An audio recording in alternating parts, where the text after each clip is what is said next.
All right, hello everyone, and peace of Christ to all of you. I hope my voice is coming good and clear from your side. Let me know, please, if you have any difficulty. Um as you see today, our topic is a question always we hear from Muslims, and the question is repeated over and over and over to the point it became useless and meaningless. The Muslim they say to you, where Jesus said, "I am God, worship me." Um, and even Jesus, he said, "My God and your God." I mean, how clear can make it more than this? Uh, obviously there is a lack of intelligence in the question, because if I show you where Jesus said, "I am God, worship me," are you going to accept, or just asking question just to make it supposedly what you think it's a mission impossible because somebody, his name is Didat or Zakir Naik or whatever, he told you where in the Bible can show me body verse, brother sister. I tried you to tell me one verse. It said that Jesus said, God, I am God, worship me. Okay. If I show you not only verse, not only two, not only three, not only four, not only five, not only 10, if we show you Jesus saying, "I am God, worship me," is that okay? I mean, is that will make you be a Christian? The answer you will say no. So what this is about? It's about being copy paste. Muslims are generations of copy paste. Nobody even knows what is written in his book. Nobody even knows who is Muhammad. You see, the funny about Muslims, once I saw a video by a guy, his name is Abdullah Green. He is supposedly a convert, an African American. Please invite your friends, everybody. Share in Facebook if you don't mind. And if you are a Muslim, feel free to call me as soon as you can. Muslims only. He was saying, you Christians, you follow, you have a book, it's called the Book of John. John who? Mark who? Luke who? The funny about those Muslims that I can find them from their own books, not only from our books. John is John who? In their books it's written John is the son of who, his father is who, he live where, in their books. So what is the point of those questions? It's just questions of ignorant people who did not even read their own books in their own religion. If I ask the same question to Muslims, in the Quran it says Muhammad. Muhammad who? Not even a single place in the Quran it says who is this guy Muhammad. There's no last name, there's no middle name, there's nothing. Who is Muhammad? Anybody can tell me? Who is this guy? His name is Muhammad. How we can find out who is Muhammad? This is why more and more we study and we search and we find discovery, we find that Muhammad, it's possible that he is not even exist in Mecca. This is why lately I heard that there's a guy who is a Muslim. He had to admit that Muhammad, obviously he was not from Mecca, and most likely he is a person who was born in Petra in Jordan. But for me, I don't really care for those things. I'm just going with the Muslims mood. If the Muslims have a questions, we have to go with it. If the Muslims have a logic, let us go with the logic. So who is Muhammad?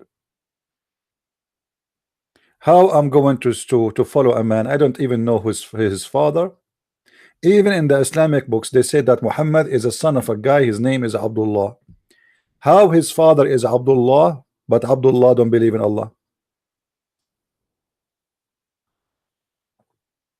Have you ever heard of a madness like this? His name is Abdullah, but yet he don't believe in Allah.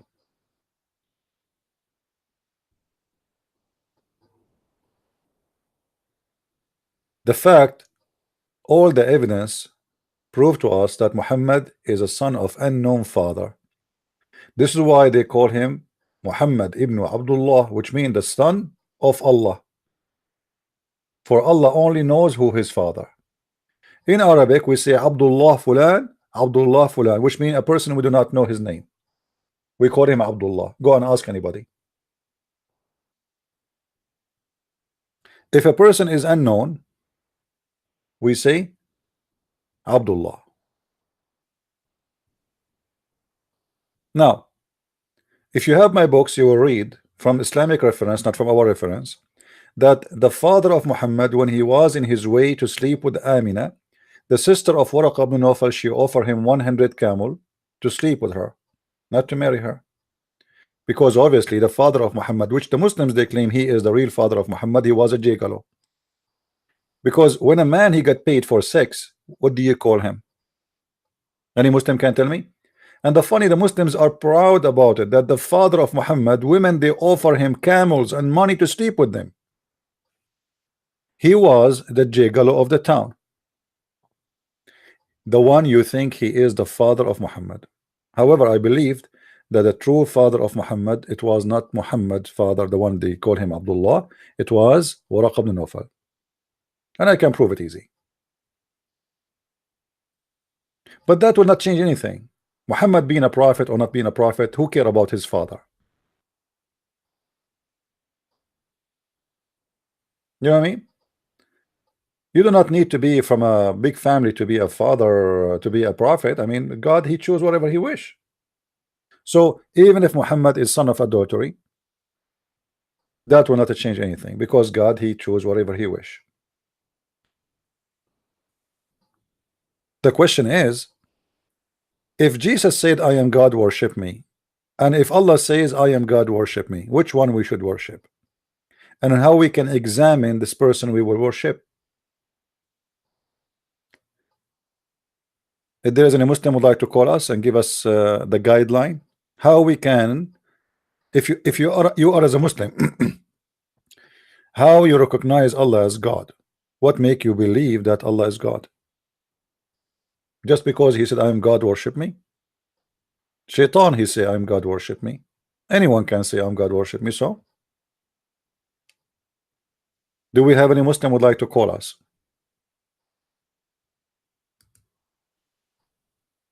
Any Muslim on town?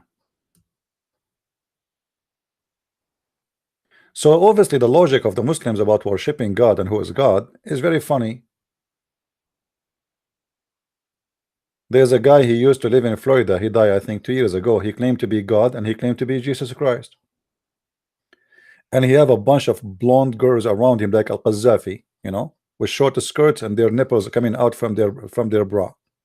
No, he say I'm God. So do you know how many people right now as we speak they claim to be God?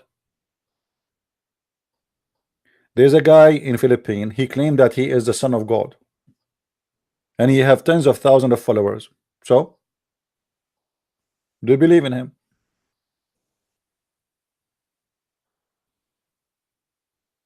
So it's very funny when people they try to say an argument, which I find it very silly.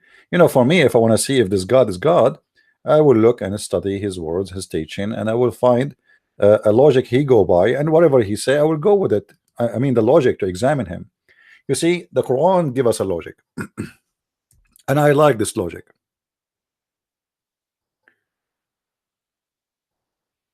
Muhammad in the Quran said, why they cannot handle the Quran? أفلا يتدبرون القرآن ولو كان من عندي غير الله لوجدوا فيه اختلافا كثيرا. Wonderful. What does that mean? Let us translate. I will use a Muslim translation. This is chapter 4, verse number 82.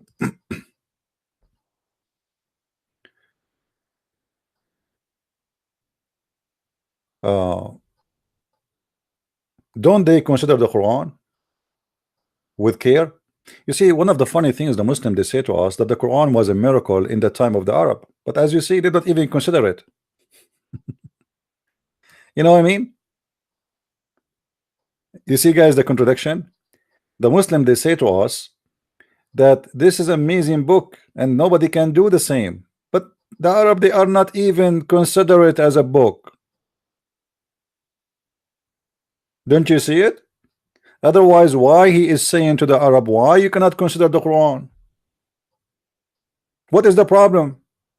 If this was an amazing Arabic language, nobody can do the same. It is a miracle. I mean, they don't even consider it to be a book. Muslims, am I saying making things up, or this is how it is? By the way, before we start, some of you get upset from the admin for giving you blocking your text. I don't know, so you start posting in the text. I will stop sharing your videos. I will stop posting in Facebook. My friend, stop post everywhere. Don't come here. If you think you are posting for me, please don't do that. If you think you are texting for me, don't do that. I am here to serve my Lord, not to serve you, and you are not here to serve me. I don't care. You support me, you don't support me.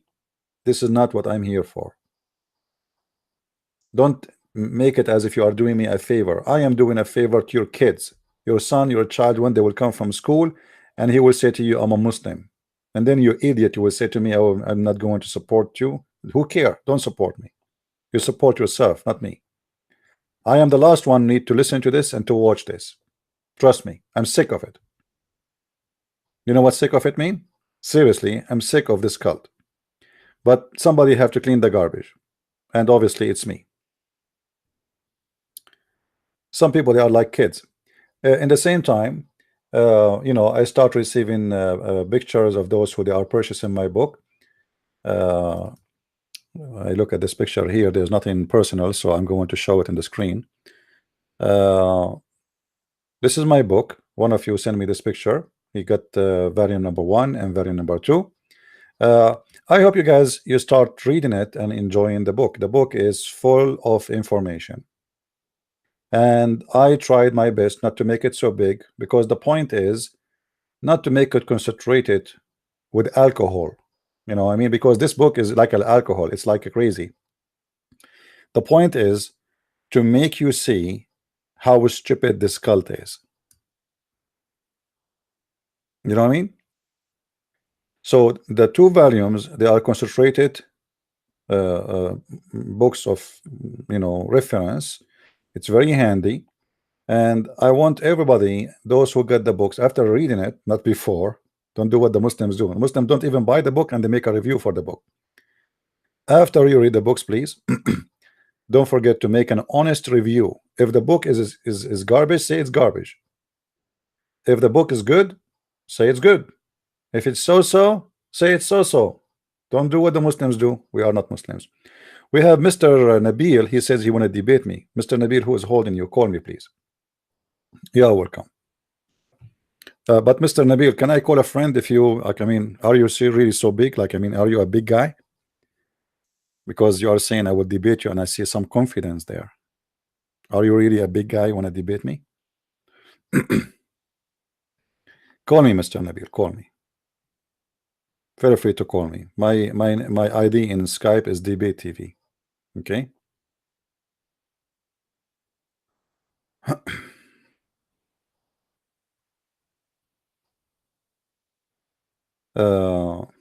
Anyway, we go back to the topic. Maybe Mr. Nabil, is it the first time doing live? Yeah, you can say first time, second time. Yeah. I mean, is that will make a difference for you, Mr. Nabil? It's the first time, second time? I don't know much really about Islam, and I'm going to learn from you. Obviously, this is why we want you to call. You know, call us so we can learn from you about Islam. All right,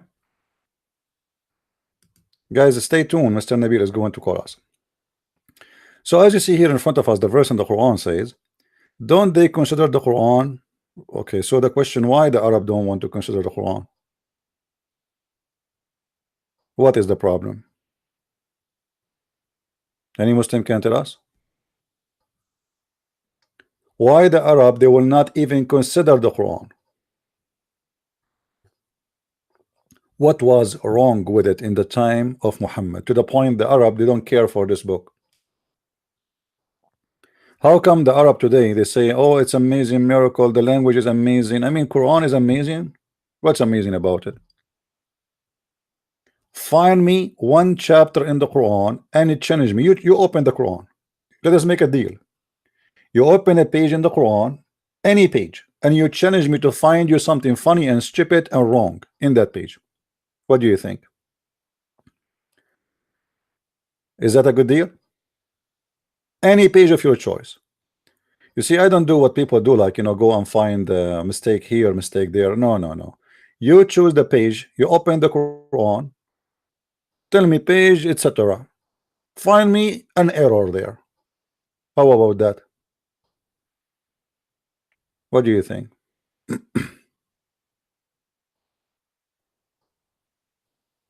Anyone? We continue until Muslims call us what we can do. So they don't consider the Quran, and then the Quran continues saying, had it been from other than Allah, they would surely found therein much disparity. I mean, this is very funny. First of all, other than Allah.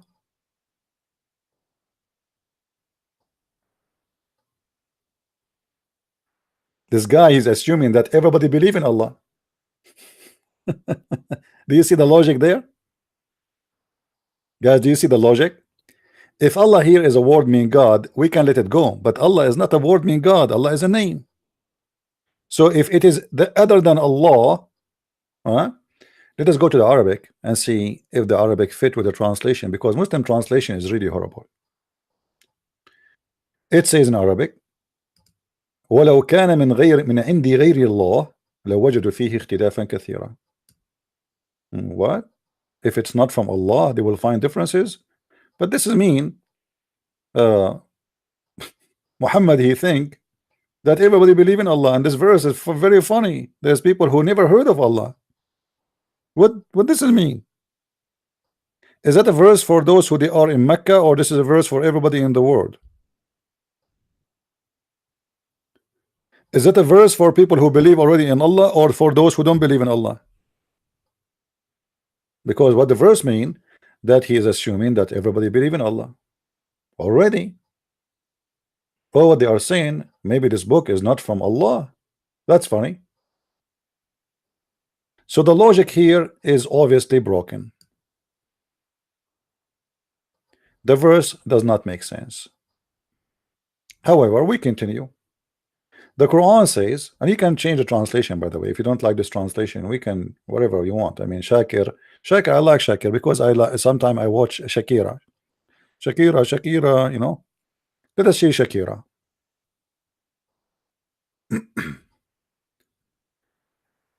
Do they not then meditate on the Quran? Meditate? The word the Baroon in Arabic became meditate. I like that. Muslim translation is so amazing. And if it were from other than Allah, they would have found in many dispenses. What is that? What's happening here? So Allah in the Quran, supposedly he put a rule for us. If this is a book not from him, which is funny, I mean from him, Allah, it's not from him, as if we are already believing that in him. That's really lovely. Oh boy. What is the Muslims who said who wanna call me and they want to challenge me? I think he heard me speak in Arabic, so he decided to take his tail and take a hike. Is that the case? He wanted to call me before he noticed that this guy he knows a lot. In the beginning he wanted to call me. Now he heard what he heard, so he said to himself, oh, have a good day. Nice to meet you. I was going to call you. Mr. Bean. Mr. Bean is looking for his keys. He's going to take the car. And now he's looking for Allah and taking a hike. I never debate at debate live. Should we do it dead? This guy, he don't debate live. He do it dead. Okay. Well, you know what? I have a surprise for you. You Muslims, you have a debate when you are dead. 2 angels will come to you in the grave and they will ask you 3 questions. I mean, that's astonishing. You are dead and you ask questions. What? That's beyond imagination sometimes. I mean, Islam, my friend, is fancy. No, I did not say Nancy, Nancy Pelosi, those things. Come on, wake up. Fancy, fancy. Islam is a very fancy religion. I mean, you are now in the grave and you are dead. And there's two angels, they will come to you and they will ask you questions. And not only that, it says that you will hear their footsteps.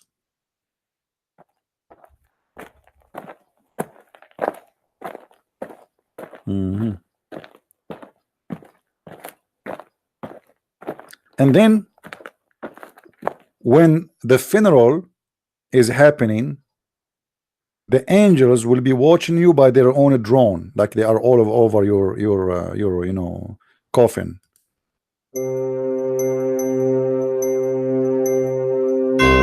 You are dead now. You are dead, but yet you are alive.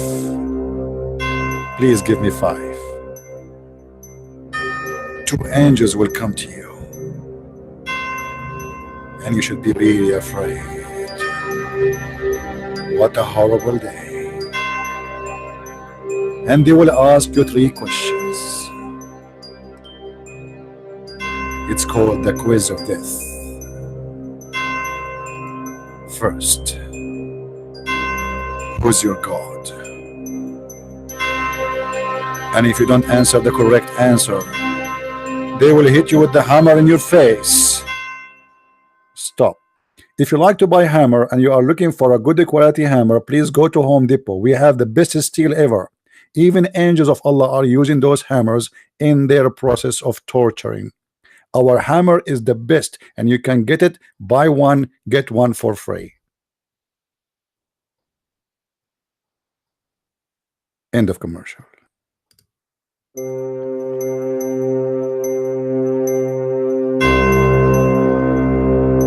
And then they ask you the second question. What is your religion? What is your religion, man? And you better answer. You better answer correctly and say Islam. Otherwise, if you don't give the right answer, they are going to hit you again in the same place over your forehead, but this time with different kind of hammer. If you like for different kind of hammer, our hammer is the best. It's better than the first commercial, because the first commercial is made in China. This one is made in Hong Kong, and we have a warranty for 3 days not to be broken. Try us once, you never use us again. End of commercial.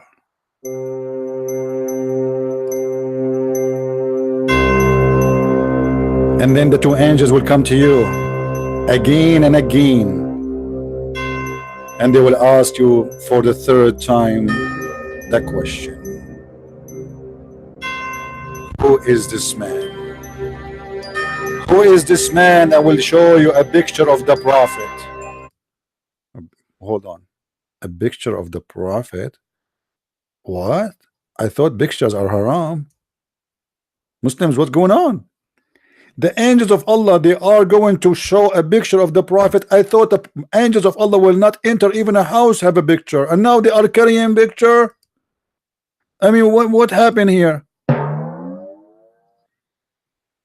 By the way, this is the sound of the hammer, you know, the angel use.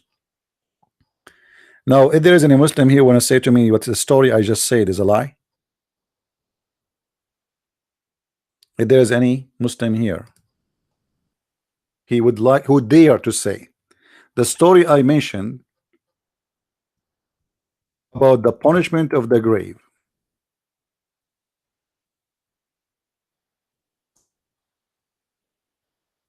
is a lie? Any Muslim?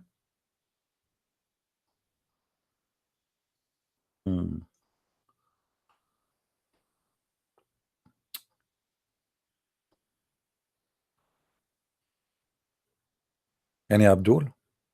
What kind of religion this religion is? Yeah, fictions, fairy tale stories, madness, stupidity. The guy is dead. What we will do with the guy? They burn him, There's many people, they are burned these days. They don't even bury them normally. So what you will hit him in his head. Where is his head? What head we are talking about?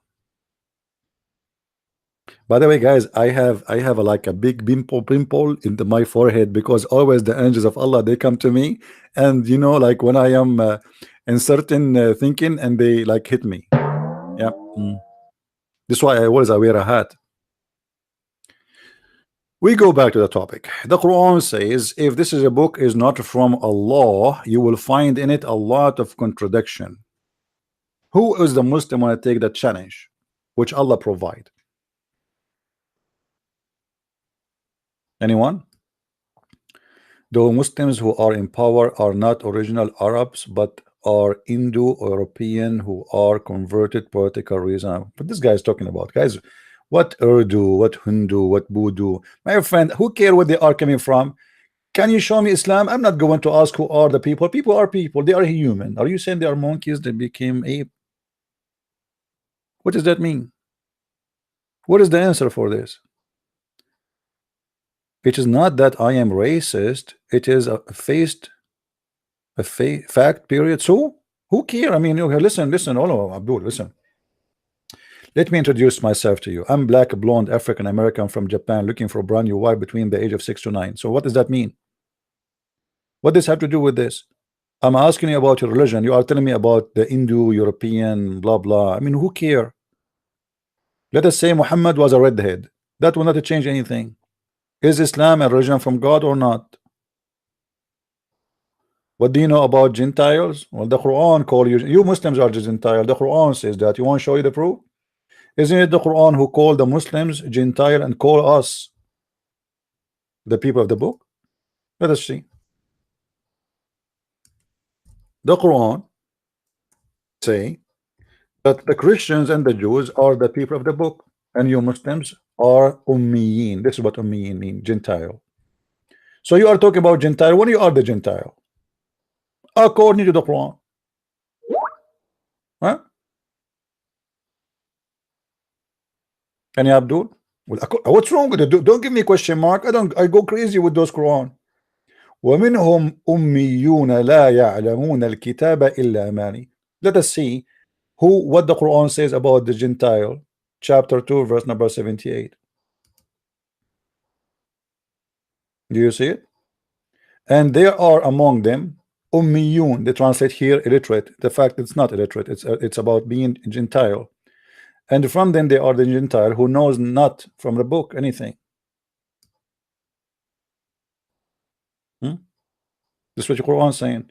And then those who have a book is the only one is not called Gentile in the Quran. Who are they? The Christians and the Jews. Obviously, you do not know anything about your religion.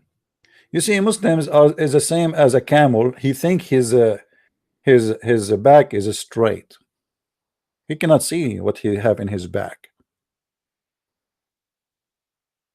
You know what I mean?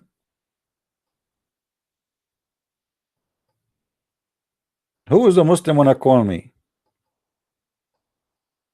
I hope there is no camels are listening. These days, everything is liberal. They will show you, man. Even you say the camel he don't have a nice back, they will accuse you to be a racist. Here we go. He speaking against the race of the camels.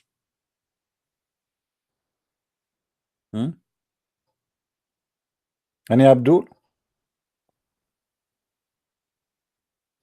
Who is the Abdul? You know, we have the kid who called me 2 days ago. You know, his name is Saud Hassan. And Saud Hassan, after being spanked, he posted in the text saying he said the F word to the Trinity. You believe it? This is how rude, savage they are. He gets spanked legally, officially, and now he have a certified signature of my hand on his bum. All the Muslims, they want to debate you about the Trinity, brother. A brother and sister. The idea of the Trinity cannot be found even in the Bible. If you thought the whole Bible, you cannot find the word Trinity. No, Abdul, you cannot find the word Tawheed in the Quran. Everybody want to debate about the Trinity. Yet they cannot make it. black stone kissers? Do we have any Muslim wanna call us? Who is the Muslim sheikh who wanna? By the way, at the end of the debate today, we are going to give you one-way trip to Afghanistan. I mean, it is the best place. Or if you have a son who would like to be graduated as a pirate, we can send you to Somalia. They have the best school for pirates.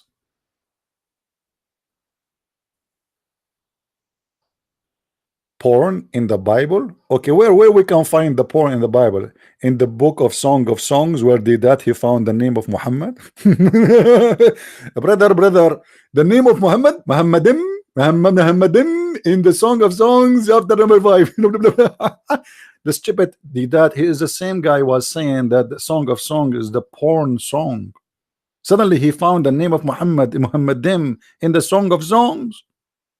Do you see the hypocrisy? People, do you see the stupidity? The same guy who was saying that the Song of Songs is the porn book is the same guy later he come to us saying he found the name of Muhammadim in the Bible in the same place. Crazy nation. Any Muslim wants something, it's halal. By the way, the Muslims, they have obsession, like madness with halal. And in the market, like if you go to Asia, they put halal in everything. But the fact, you know what halal mean, guys? Many stupid people think that if the cow, if it's a meat cow, it's halal. That's not halal. I mean, people are they have mental issues. You know, you see what the lack of education mean? Anyone knows what halal mean? Many naive people, they think that if it is beef, it is halal. If it is meat of sheep, it is halal. No. Or it's a meat of a chicken, it's halal. No, halal is slaughtering an animal and saying Allahu Akbar when you slaughter it. This is what make it halal. And many donkeys these days, they put the sticker of halal on anything, supposedly about the nature of the food. This is false. They are just making money from that sticker. You know, it's a business, big business. But what you can say, the earth is done by donkeys. I mean, ruled by donkeys.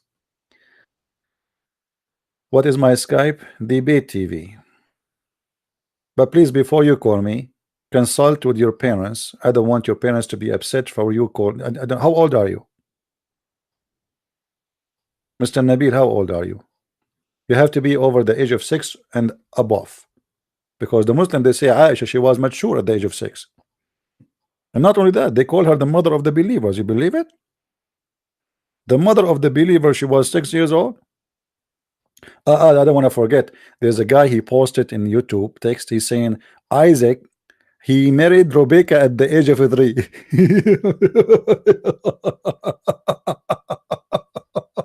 Oh boy. What are you doing, Isaac? What are you doing, man? The Muslims got you busted, Isaac. Come on, don't do that. Abdul, where in the Bible it says that Isaac, he married Rebecca at the age of 3? You idiot, liar, donkey, stupid. What a liar. I hope donkeys didn't. Did I say donkey? I mean, I'm calling the guy who said to me that he is I mean, I don't know. I mean, it's too much. It's too much, really. I mean, the knowledge of Muslims are so much. It's very hard for me to handle. I don't know what to do.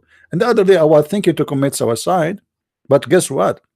Each time I go to the top of the high mountain, an angel, his name is Jibreel, he hold me from my pant and he hold me and he says, CB, yeah, CB, don't do it, yeah, CB, you are a prophet, ye, CB, yes. I mean, unbelievable.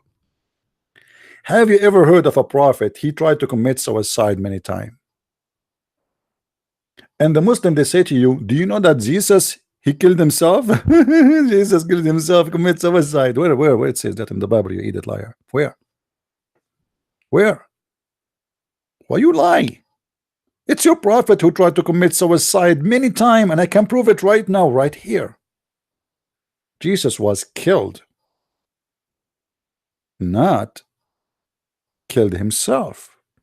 If our Lord is not a brave and he ran away, like he is the guy Isa who ran away, that would be a different story, and I will not follow him. Our Lord, he is not afraid of death because he is above death. Who can kill God? Nobody. So the Messiah, even his death, is to prove to us that he is the true word of God, who nobody can kill.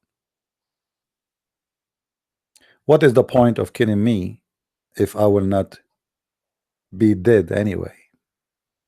You killed the flesh, even the flesh he resurrected. Even the Quran confirmed that Jesus, he resurrected from the death people. He can resurrect people, but he cannot resurrect himself. Our Messiah, my friend, he overcome death by death, not by words. Because I can say now, I can resurrect people, I can do miracles, but you do nothing, like Muhammad. Even the Quran confirmed that the apostles of Jesus, they did miracles in the name of the Messiah. Who is the Muslim wanna call me? You don't want to win one ticket to Afghanistan one way? Taliban, they will welcome you. They are our brothers by Allah. Anyone?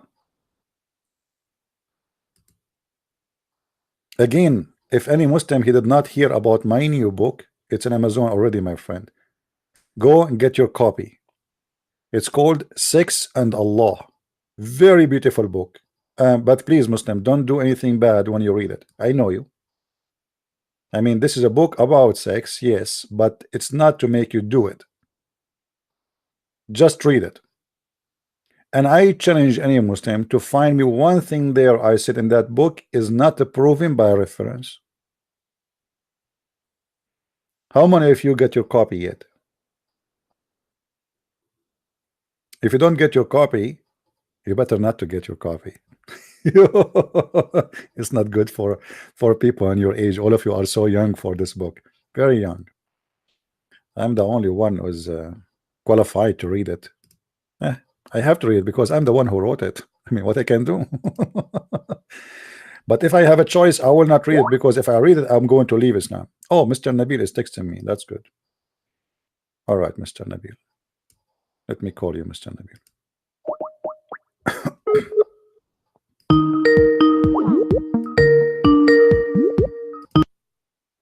Hello? Hello? Yes, Mr. Nabil, how are you? Thank you for calling me. Yeah. Okay. This is nice hearing you. My English is not very perfect because I speak French. I speak French very well, but I only very good, but only when I am in Germany. Oh, okay, okay. Yeah. So what do you want to say to us, Mr. Nabil? Yes. What do you want to say to us about your religion? I just had everyone has a view or on Islam, if it's negative or positive. But some people don't actually understand the history of it, or the history surround outside of Islam. What about you introduce the history of Islam, or the let us make it simple. I'm not going to ask you anything negative. I want you to tell me the positive things about Islam, but I want you to give me reference and proofs, not a speech, because everybody can make a speech, right? So what is your proof? Yes. Of explanation about Islam? Like, what is Islam first? Do you know? No, Islam is actually is a title. It's a title, okay. It's a title like everyone else. What does that mean? And that what Islam means. Yeah. Some people say it means to submit. Submit. But to one creator. But I don't think, I'm not sure if this is true, because we are in some of oppression, and it's a form of oppression, But people used to forget that they have to think critical. And they have to think critical because they forget actually that in Islam you see it in scriptures. You have your freedom. Where we can find the freedom you are talking about in Islam? What freedom? As like what? In Islam, as I know, it even forces you what to eat, what not to eat. It forces you what you can say, what you cannot say. Yes, I understand that. I understand that. But with the critical thinking, with with I think also outside the box. I don't think also with people who are Muslim. I think with everyone this critical thinking. What do you mean by the critical? I'm trying to understand what you mean. For example, you said this is forbidden. We can eat that. We cannot eat that. But there it has some science background attached to it. How can I say? Like health. Is it good for your health or is it not good for your health? Okay. Is it? What is the science background of drinking camel urine? I'm not familiar with this kind of. Well, your prophet, he ordered the Muslims to drink camel urine. Anyone who converted to Islam, he ordered him to drink milk and camel urine. Repeat that because I don't understand. Your prophet, he ordered the Muslims to drink camel urine. You know, so like. Okay. Yeah. Because you were very fast in your speech. Because now I understand camel urine. Okay. Yeah. And where did you get that source from? Well, if you want, I can show you. You know, this is not something I say without proof. No, I understand. Yeah. Do you speak Arabic? Not very good. That's mean we are two now. You know, the hadith of Sahih of the camel urine is a Sahih hadith, and it's confirmed by all Muslims. With not even one of them says that this is not true. So if we go here, yes. Let us see. Let me find you. I will try to find it for you in English, not in Arabic, as long as you don't speak Arabic. Let us see. This one is not coming. All right, let's see here.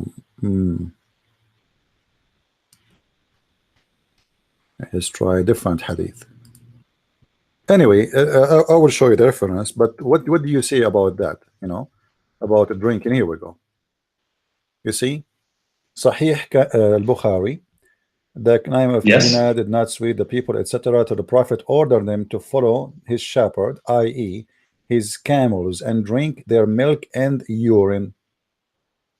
Okay. And this is the Sahih hadith, and this is the I understand. Hadith of al-Bukhari, hadith number 5686. So what is the logic of a man to forbid you from drinking wine, but you drink urine? I mean, don't you find that this is something weird? Yes, and I know actually why. And that is why I let you speak. And just, I already knew when you told me Sahih Bukhari, because I'm not. That is the problem. You have Muslims who are following his narrations, and you have Muslims who don't follow his narrations. So you don't follow this? No, you don't yourself? No, I'm against Bukhari. I'm not really. You don't like Bukhari? Okay. I don't like Bukhari or yeah. I don't like him too, actually, because as I know, yes. He used to accompany the Prophet just to eat good food. I mean, this guy obviously is to me, it sounds like a nutcase. I know. Actually, it says in the hadith that we used to accompany the Prophet just to eat good food. He said that. But anyway, let us go then to the. So you don't believe in the hadith totally? You believe only? No. Because there is, like I say, I observe a lot. Wow. Okay, let us go to the Quran. Let us go to the Quran first. Okay. How many prayer you pray a day? In the Quran, it says 3. All right. So do you pray 3? Yes. All right. And how many days is Ramadan in the Quran? This is actually another point I have to study, because I actually coming from a background of the Sunnah, and this is why I try to find out and figure out how to follow the real path. Okay. Of the Creator. Forget about it. What is the punishment of rape in the Quran? As long as you follow Quran only. If somebody rape a woman, yes, what is the punishment based on the Quran? Yes, I heard of it. With the how I gotta say it in the word, and the whipping. No, this is not about rape. This is about fornication. Rape is something, and fornication is something. Yeah, it was a fornication. Yes. Yeah.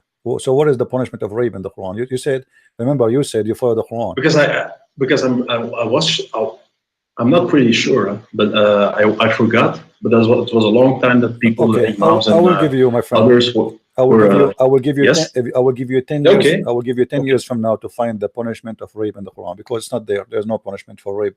The word rape in the whole Quran never mentioned. That is why everything what they told me, it was with they base their beliefs on the hadith. Okay, what is the most powerful chapter in the Quran, you think? I don't want to ask you about the things I choose. I want you to tell me what is the most powerful chapter you think is the best of Allah's statement in the Quran.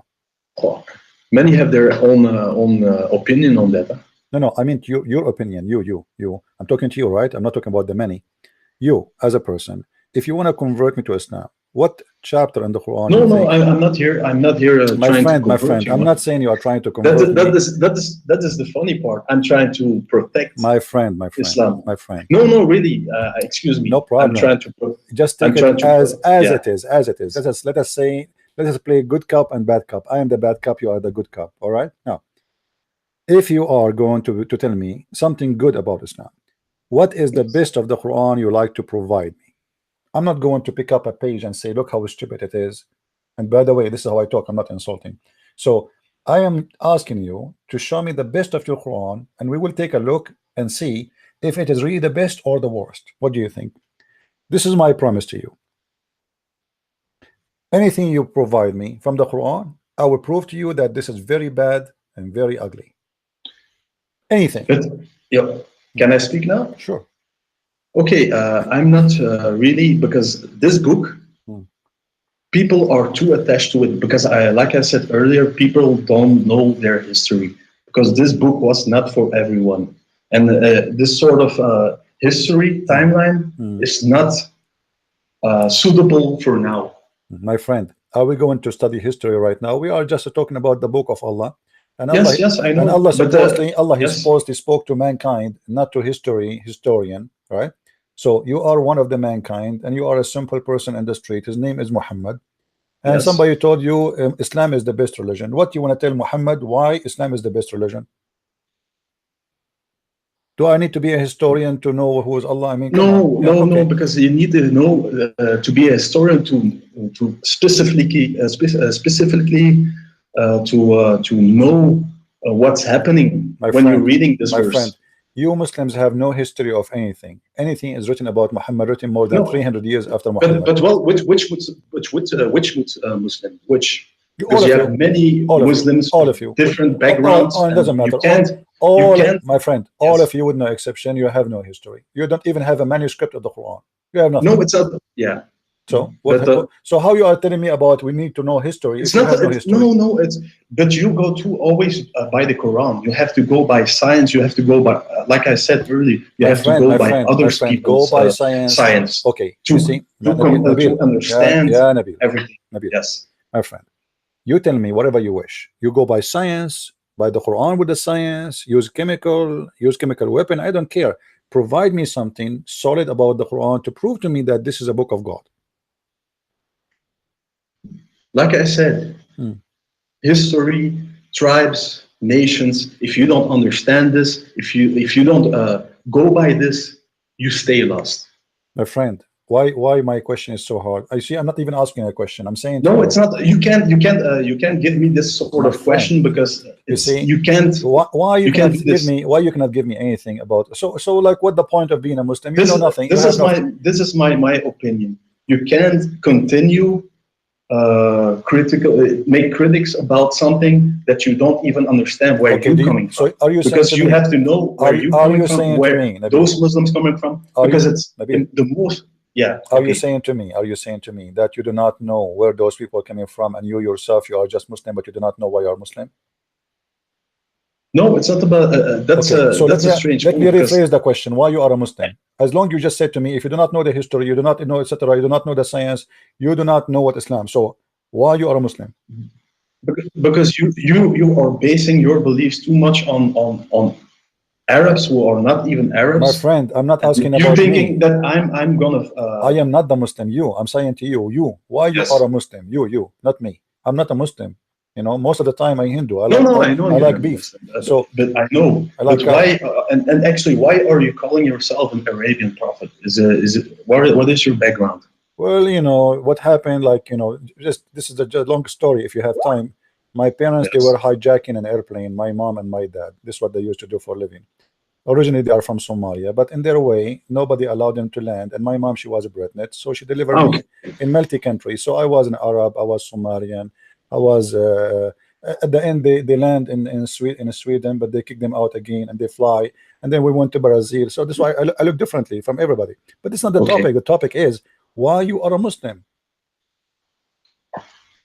Now I'm certainly a Muslim. I stay Muslim because I know history. I know the facts.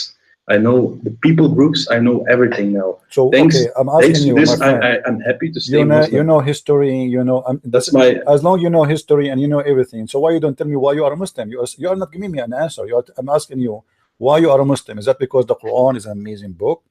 Is it Yeah, because okay. Hmm. The Quran gives me now more enlightenment thanks to history because I didn't understand the Quran. Hmm. Now I understand the Quran thanks knowing really you understand the Quran? science or whatever.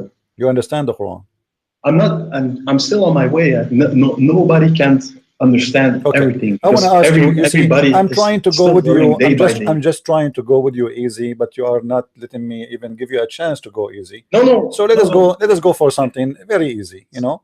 Okay. Yes. If we go in the Quran in chapter 86, verse number 7, 6 and 7, it says that Allah, He said that Allah, He created the sperm from the backbone of the man, and the woman, she have a sperm coming from the upper side of her ribs. Do you really believe that women have a sperm coming from their ribs?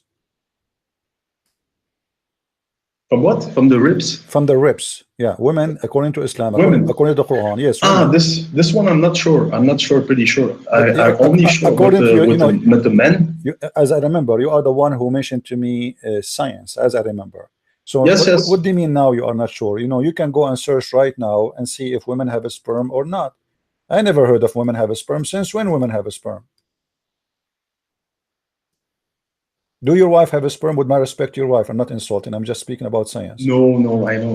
Okay. But I look at me. Yeah, I'm. This is a sperm. This is another sort of concept about science. I was really targeting about humanity. I wasn't targeting if a woman has sperm or not. This is not what my friend. So you are saying look, you did not study this one. You did not study this one. So now you have no answer for this one. Okay. But isn't it logical for you? As how old are you, Mr. Nabil? I'm 24. 24. In the age of 24, isn't it for you? Is it hard for you to search? And we are in the age of computer. I'm sure you have a smartphone, you have a computer. Can't you go right now and check in the internet and see what Prophet Google, peace upon him, will tell you that women has no sperm, and there's no way that sperm is coming from bones anyway. Actually, it doesn't even say the bones breast. This is a false translation. It says at-taraib. At-taraib in Arabic mean the location of the necklace. You know where the if a woman, she wear a necklace, you know, and then the end of the necklace will touch the top side of her, like if you put your finger in where the ribs touch the neck. You know, guys, what I'm talking about? That is a taraib. It's not the ribs, it is the upper side, the end of the ribs. It's where if you put your finger as a female, you put your finger in that location, that in where your neck is connected to your chest. That is a taraib. How in the world God, he says such a thing, that man sperm coming from the backbone and women's sperm coming from the ribs? Sorry. Okay, continue.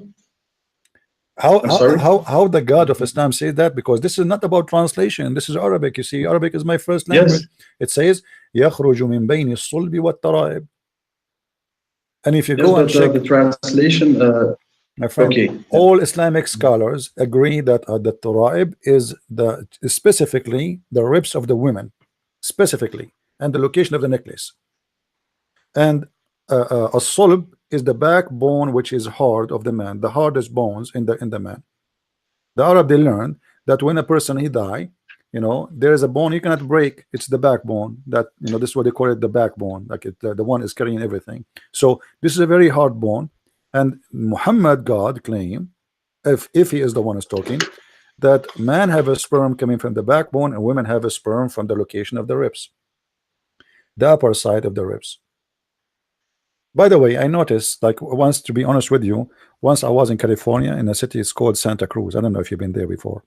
I saw some women, they have some white stuff in their chest. In the beginning, I thought it's a lotion, but after I did read this verse in the Quran, right now I am very convinced that it is a sperm. What do you think? That could be. That could be. It could be. I'm not. I can't. I think those women. I think those women, they were having orgasm in the beach. But this is it. I don't know. It was saying Nivea sperm, something like that. Nivea lotion. So this is the new kind of a sperm. Women, they put it in their chest. My friend, what are you talking about? What do you mean could be? Women, they have a sperm in their chest. Honestly, I don't care, because I was just telling you, I study other specific things about science, because this doesn't benefit me for my future. No, my friend, it benefit you if you get married. Now you know what women have. Women, they don't have a breast. They have balls testicle. I mean, they have a breast testicle. As you see, the Quran is not saying women have a breast. The Quranic claim that women have balls there. I mean, what do you mean doesn't benefit you? We should show respect to Allah teaching. If Allah is saying so, either Allah is saying the truth or Allah is fake. This is the whole point. So do you believe? No. But things are. This is the translation of Faraz Hamza. Tasfir. My friend. Do you know this guy who he is? Yeah, I think he used to play baseball. Who cares, my friend? This is the official government. This is the problem, because when you have people ruling over other people, they can do anything they want. They can rewrite history. They can everything they want. My friend, who cares what this guy said? That is the problem. They can create such things. My friend, they can say no problem. This is the problem. My friend, can you read for me? My friend, Al-Jalalain, this guy is translating what Al-Jalalain said. It's not him saying that. Al-Jalalain, I'm sorry, I'm not. Yeah, Al-Jalalain is a very well known. The name of the book. He's a Sunnah. Yes, a very well known scholar. It doesn't matter. But a very known scholar can be a corrupt scholar. I don't care if but all the scholars, he's rich, my friend, all the scholars. When he's a Sunnah, he's a corrupt scholar. My friend, I don't care. All the scholars agree that this is what it says. I mean, but the majority of all scholars are all Sunnah. Okay, hold on. You don't care. Okay, now I study all this. Are you saying nobody understands the Quran? No, because if all the scholars, I mean, who in the world will believe? It's like why in the world? English, yes. Why in the world you are saying all the scholars are corrupt? I mean, there's no way everybody is corrupt. I mean, come on. No, the famous are all. Okay, give me someone is not famous, and we will take his opinion. You're telling me, Sunnas to me. I'm okay. Should I give you Shia? Should I give you Shia? Is that okay? Shia, the same thing, because Shias today are not. Okay, so Shia is corrupt. Sunni is corrupt. No. The whole Muslims are gone. So what's left? I study their nations. I study their nations, my friend. I study their history, their past. Okay, my friend. Before they were the Muslims. I study everything. I know, thanks to this, I know who those people are, and I know who to trust. Okay, Nabil. You now, as a Muslim, if you want to understand this verse, how you will understand it? Forget about those scholars. As long all scholars are corrupt, huh? All of them corrupt, as you said. Okay. Now, you as a Muslim, you want to understand what this verse means. How you can do that? As long all the scholars are a bunch of shish kebab, falafel. What we will do now? What is the solution? The solution, you can have always a solution. There are only no scholars. You have people who are unknown and doing the best scholarship, who are having the best scholarship, but are not presentable to. Okay, can you find me one of your best scholars who they are explaining this verse? Sheikh Anti Diab. Okay, can you read for me? I never heard of them. Can you tell me what he said about this? About what? His name is what? About this verse. Yeah. What his name is? Anti what? Anti what? Wait. I will try to find if the spelling was right. Is he French? He's African. Ah, African. So an African guy who don't speak Arabic is going to explain the Quran for you. That's No, amazing. no, he understands Arabic. Ah, But you people, that's a problem. That's a problem. What many people think. Many people are thinking those are just Africans, but many people seem to forget their history. And I know that those people are more connected with the Arabian bloodline than the people are today. And how you discover that this guy is a trustworthy guy? I mean, what make you think he is not corrupt the same as the rest? The actions. What action? Like what? He eat shish kebab. Sheikh Anta Diop. We spell away. We say A-N-T-A Anta. Yeah, but how you know that he is? What do you mean by the action? I mean, he's from Senegal, and I know. Oh, I know so he's because he is from Senegal. Ah, so everybody in Senegal is a good person. That's it. I am. Don't start. I am from Senegal too. But don't start like this. This is not my point. My point. Okay. You can ask everyone. The vast majority of people how are they, and many are going to tell you they are good. I don't have to tell you this. Go to tell the vast majority. I know this personally. You know, and I know personally. What about you? Invite him to debate me. What do you think? He will do it, or he will run away? This guy is he's already booked. He's since 1986. He lost his life. He died. Well, you know, I can go there because as you remember, the prophet said you will go to the grave and the two angels will come to you. We can have it, my friend. So you are quoting for me a dead man, and you cannot quote for me what he said about this verse. I mean, what I can do now?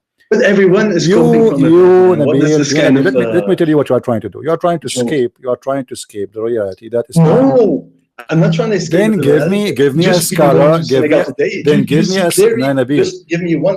Give me a scholar. Give me one last fact. My friend. Just see the difference between them and the others. That's already enough. My friend, I don't care who you bring. No, it's not about it's about I want you to show me what this verse means.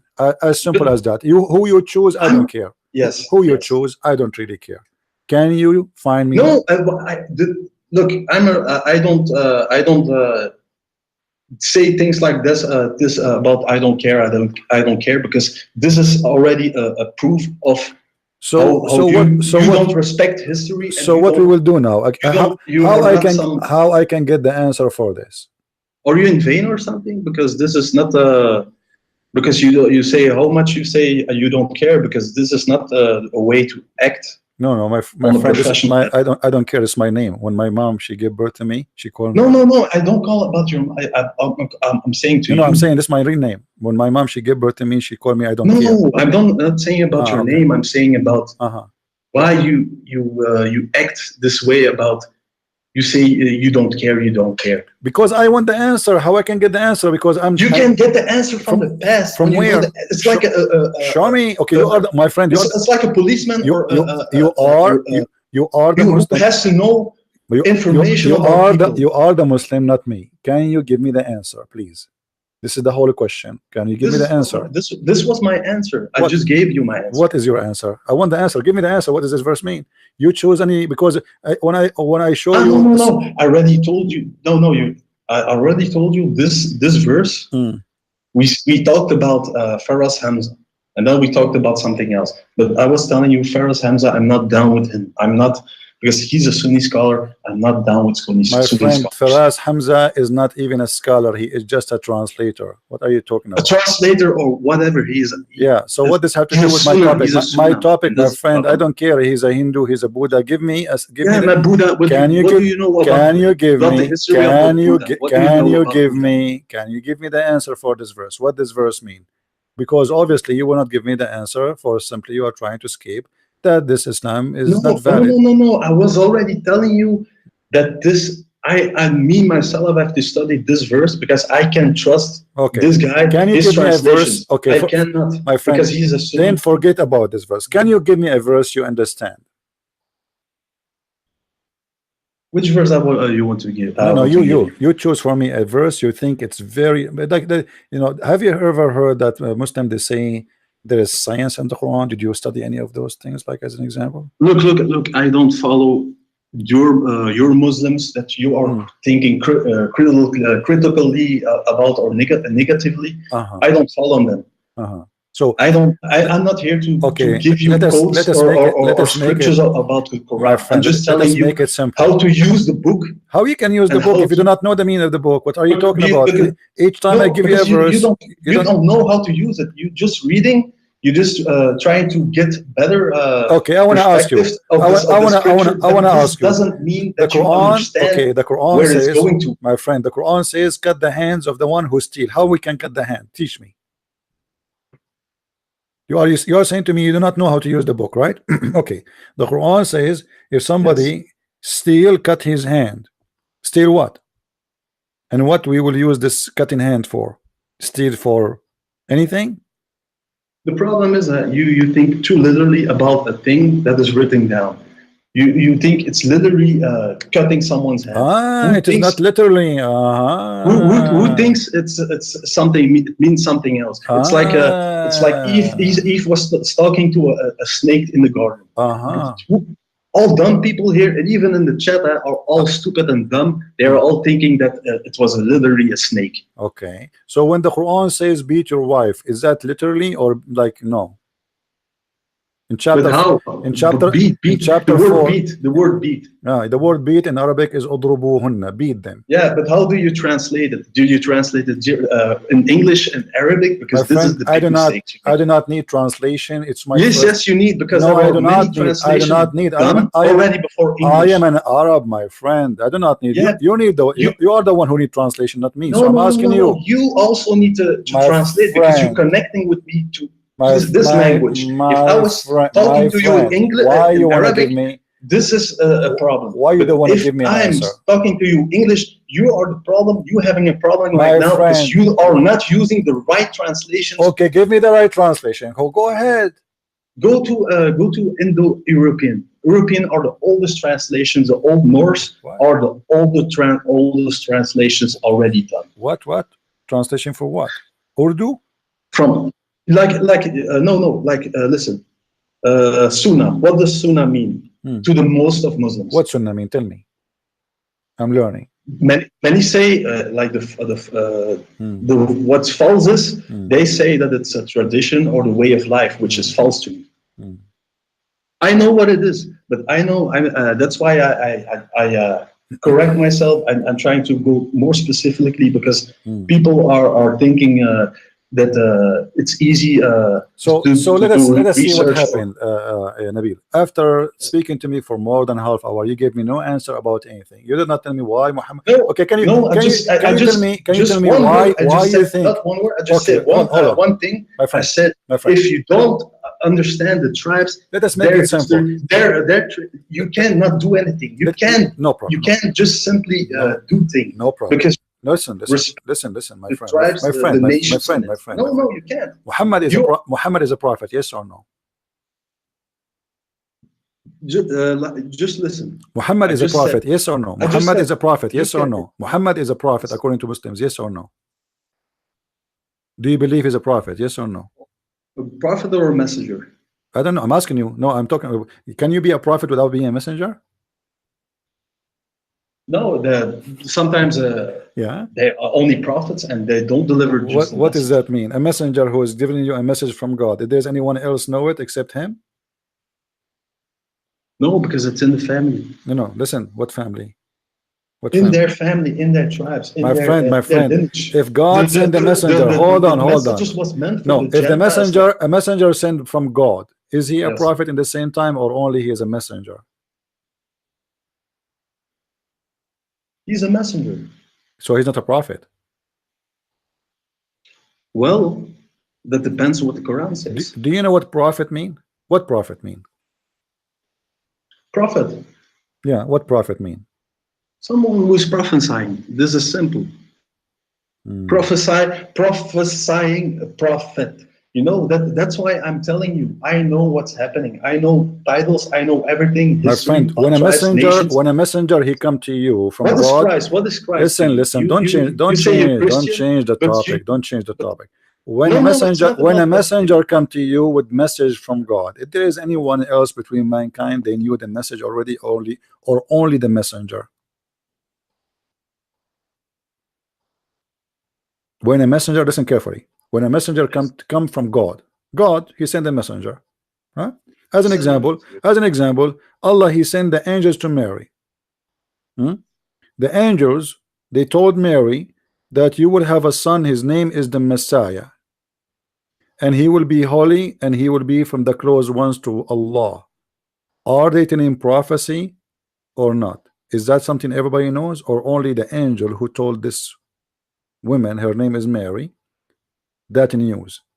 That is a prophecy, because he's speaking about the future. You will have a son. Yes, but there So were things. this is a messenger. A messenger, then he cannot be a messenger without being a prophet. No, because this is As long the one who send you. Listen. You are wasting my time, ya Nabi.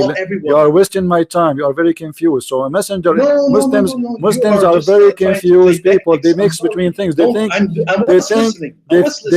think that there is someone who is a messenger and someone is a prophet. That is not smart. Now I'm asking you, whatever you think Muhammad is Muhammad a prophet or not from God? Yes or no? He's a messenger from God. So he's not a prophet. That could not be. Yeah, I'm not sure. I'm asking you, what do you mean not sure? Yes or no? Is he a prophet or he's not? You confirm that he is a messenger, but what about being a prophet? Is he a prophet? I think he is. You think? Okay, can you give me a I'm not mistaken. Can you give me a prophecy as long as you believe in the Quran? Can you give me a prophecy Muhammad he gave in the Quran? I mean, this is easy. I don't have a Quran with me. It doesn't matter. You just said he is a prophet. So what make him a prophet for you? And you don't remember one prophecy he gave? Maybe wasn't he telling about the end of times? Where? You tell me. I will tell you. As an example, if you think you know better than me, you should also know. No problem. I will give you a help. All right. And I'm honest here. I'm not trying to hide myself. My friend, no problem. You know what? Your prophet said that that's a mistake you make. You say your prophet. You think I have all my prophets. I'm not putting one prophet. I don't care how many prophets you have in the shelf. You say you don't care. No. According to Islam, those are not your prophets, because you convert to Islam by saying Shahada of the name of Muhammad, not the name of Isa. Now listen carefully. No. You're a prophet. He said in the chapter of the moon. Listen, Nabil. You're a prophet. I don't care who you follow. Hold on. Oh, okay. You're a prophet. You're feeding me. Listen. Your prophet said that the moon split and Judgment Day is very near in the corner. That is a false prophecy. The moon never split, and the moon. But where does it come from? Where are you backing this up? From the Quran. The Quran says that in the chapter of the moon. What does the chapter say? What does it? What it says? It says اقتربت الساعة وانشق القمر. The Judgment Day is sight and the moon split. But there's nothing split and Judgment Day never come, and he said that 1400 years ago. Yes, but the problem is people are on a false or a wrong time frame. So, like I said, people thinking that the Mahdi is still gonna come. The Mahdi already came. He already came. Have you ever seen the moon split to pieces before? This is not literally like this, because what it is? You're reading like this, but you have to understand. According to the scholar you like, the one who died, what he said about this verse? I don't know, because I'm just telling you. You don't know. This was one of the. All right, Mr. Wari. Thank you, Nabil. Thank you for calling me. I mean, what I can do with this guy? This guy, he answered me with I don't know. So now he don't know, I do not know. So we have two more. We needed to play card, because we need two more people who do not know we can play cards. He do not know, I do not know. Okay, this is the religion of I don't know. Nice to meet you.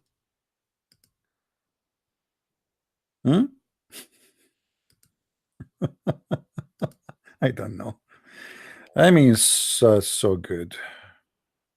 My friend. Somebody told me this guy is a kid. I talk to everybody. Kids are the children of God too, and we need to help them. Is that correct, guys? So don't say I don't talk to a guy because he's a scholar, and I don't reject someone because he is young, or this is not doesn't make any sense. We talk to everybody. We give help for everybody. We give him time. We listen, and I am sure this guy, he learned a lot in this 15-minute, 20-minute he's talking to me. You never know what will happen next. He just faced a lot of serious questions in his faith and his religion. We need to talk to everybody, and don't tell me I talk to who, please. Everybody is important. Everybody is a child of God. Everybody, our Lord the Messiah, he loved them all. Actually, he said to us, if we don't become the same as the little ones, we will not enter the kingdom of our Father. So I'm here to serve all. A child, an old, a woman, a man, it doesn't matter. Who is a Muslim would like to call me? Thank you, Nabil, for calling. I appreciate what you try to do, but obviously you have no idea what Islam is about. We have Mr. Saud. How are you, Mr. Saud? Thank you, Nabil, for calling. Mute your YouTube, Saud. Saud, mute your YouTube, please. Hello. Yes. What do you want to say to us, Mr. Saud? So you were asking that what are the reasons we Muslims have? Okay, first we have a dialogue. I want this rule that when I'm speaking, I don't want you to speak or interrupt me, or when you will speak, I will not interrupt you. Can we have this rule? Look who is talking. Go to the topic. What do you want? No, can we have this rule? Yeah, we have the Before rule I since start. yesterday. I have to mute you yesterday. You know, you remember? Because you keep talking forever. You never stop. I will give you Okay. I will give you 1 minute to say what you want to say, and I will give myself 1 minute. Is that all right? Yeah, that's correct. Okay, go ahead. Perfect. Okay, go ahead. That's perfect. Let me turn the clock in the screen so people will see that we have a clock is running. And Sure. let us see if I have it. Here we go. That's fair. Okay, actually this is a clock run by 2 minutes at a time, but we will go only for 1 minute at a time. Let us see. Okay, is it running or not yet? Let me see.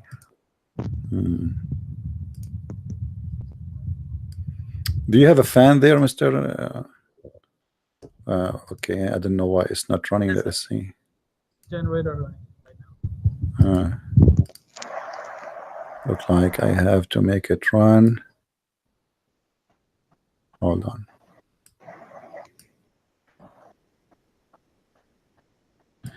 All right, I will give you 2 minutes. Go. Start it. Okay, so the reason I believe that the Quran is there's a beep sound. Go ahead, my friend. We are listening. Your minutes is running. Okay, so the reason I believe that Quran is an inerrant word of God is that because it predicts lots of stuff, right? For example, in the 20th century, it was discovered that our universe is expanding universe, and it was discovered by Hubble. I don't know the name of the scientist, but it was discovered in the late 20th century, right? And in Quran, if you would, there's a buzzing sound. My friend, if you just continue. We hear you. Don't worry. If you just open the Surah 51 verse 47, you will see that the translation is that we built the heaven with strength and we are still expanding it. So there is no way that the person living in the 7th century could have possibly any idea that our universe is an expanding universe. That's my one argument. Finish? Yeah. Where it says that the heaven is expanding. Can you please open the verse? It's in the front of me. Who is the scholar who said that this is about Hubble and etc.? Where you get this from? Open the verse 47. My friend, it's in front of me. It's in the screen. Everybody can see it. Okay, chapter so 51, open the verse number translation. 47. Okay, what translation you like? Sahih International. Ah, Sahih International. We have to go to Sahih International. This one here, they don't have it. Hold on. Sahih International. Google it. Don't worry, we will show it to you. 51:47. Okay, here we go. Quran 147. All right. Sahih International. All right. Here we go. This is Sahih International. Read for us, my friend. It's not on the screen right now. It is in the screen. It's not on. Okay, yeah, it's not right now. So what it says there here? Read for us. Okay. And the heaven we have constructed with strength, and indeed we are its expander. So this is about expanding what exactly? Expanding heaven, expanding universe. This is about expanding the universe. Yep. Which scholar is the one who gave you this meaning? Is that your own assumption? I think. May I speak? Yeah. Who is the one who gave you this interpretation? There are lots of scholars who have. There are lots of Arabic scholars who have researched on this, and they have concluded from the not only from the translation but also in the tafsir. Lots of the tafsir. Okay, what we see tafsir? that- Name one for me.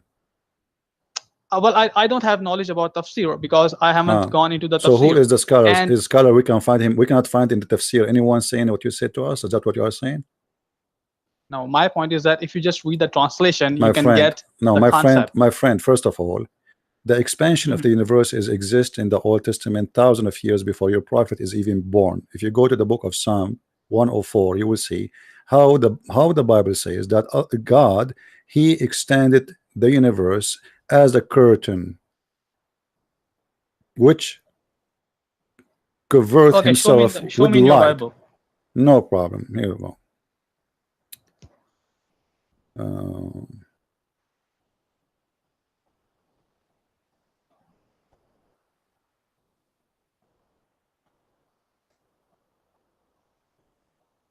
All right. This is the Bible.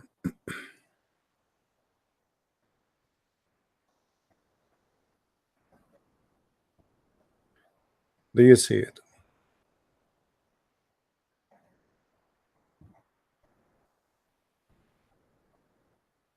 Do you see it?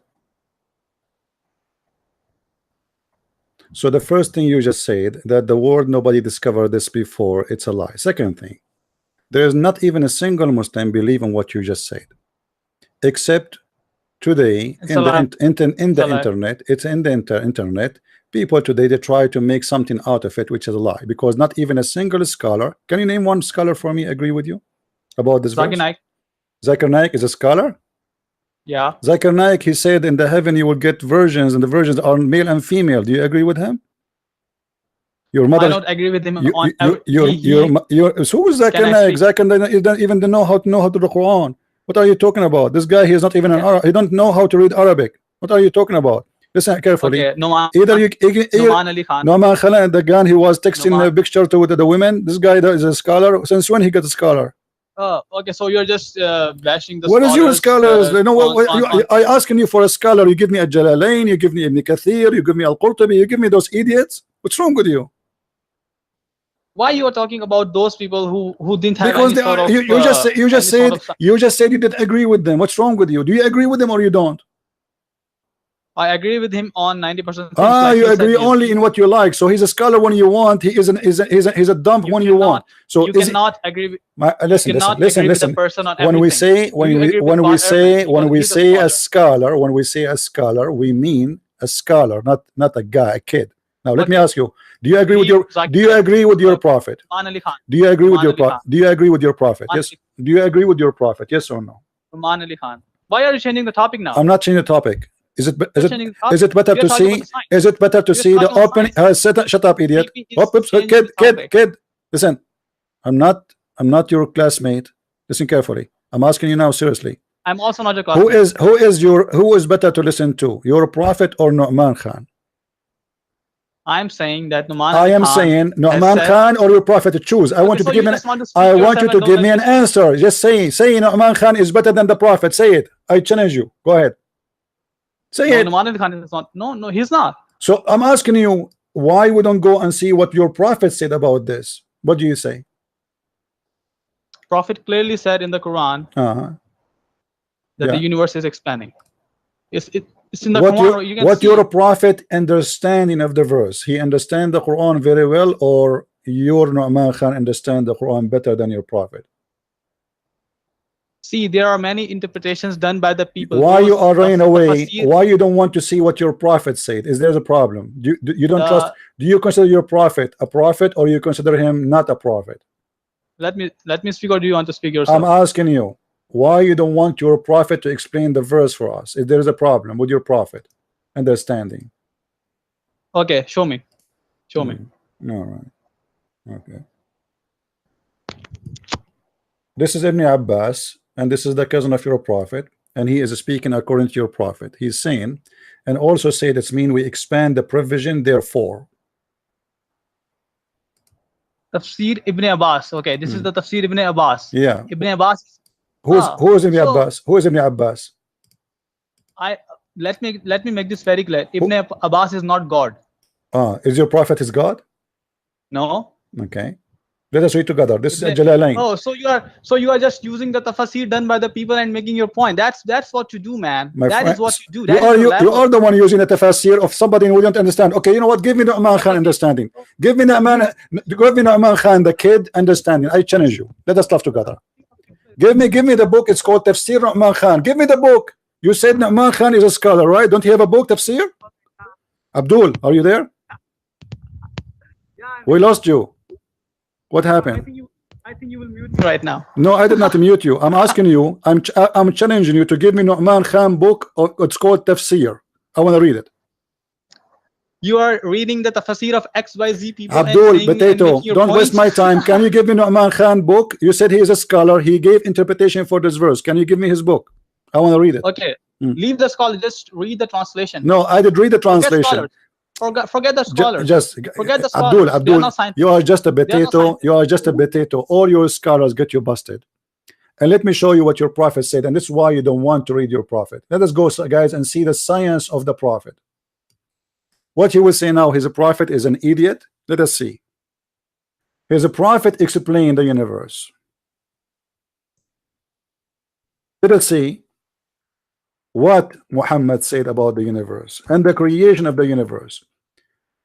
Obviously, Nu'man Khan is smarter than your prophet. Your prophet, obviously, he is suffering from mental illness. This is your prophet explaining.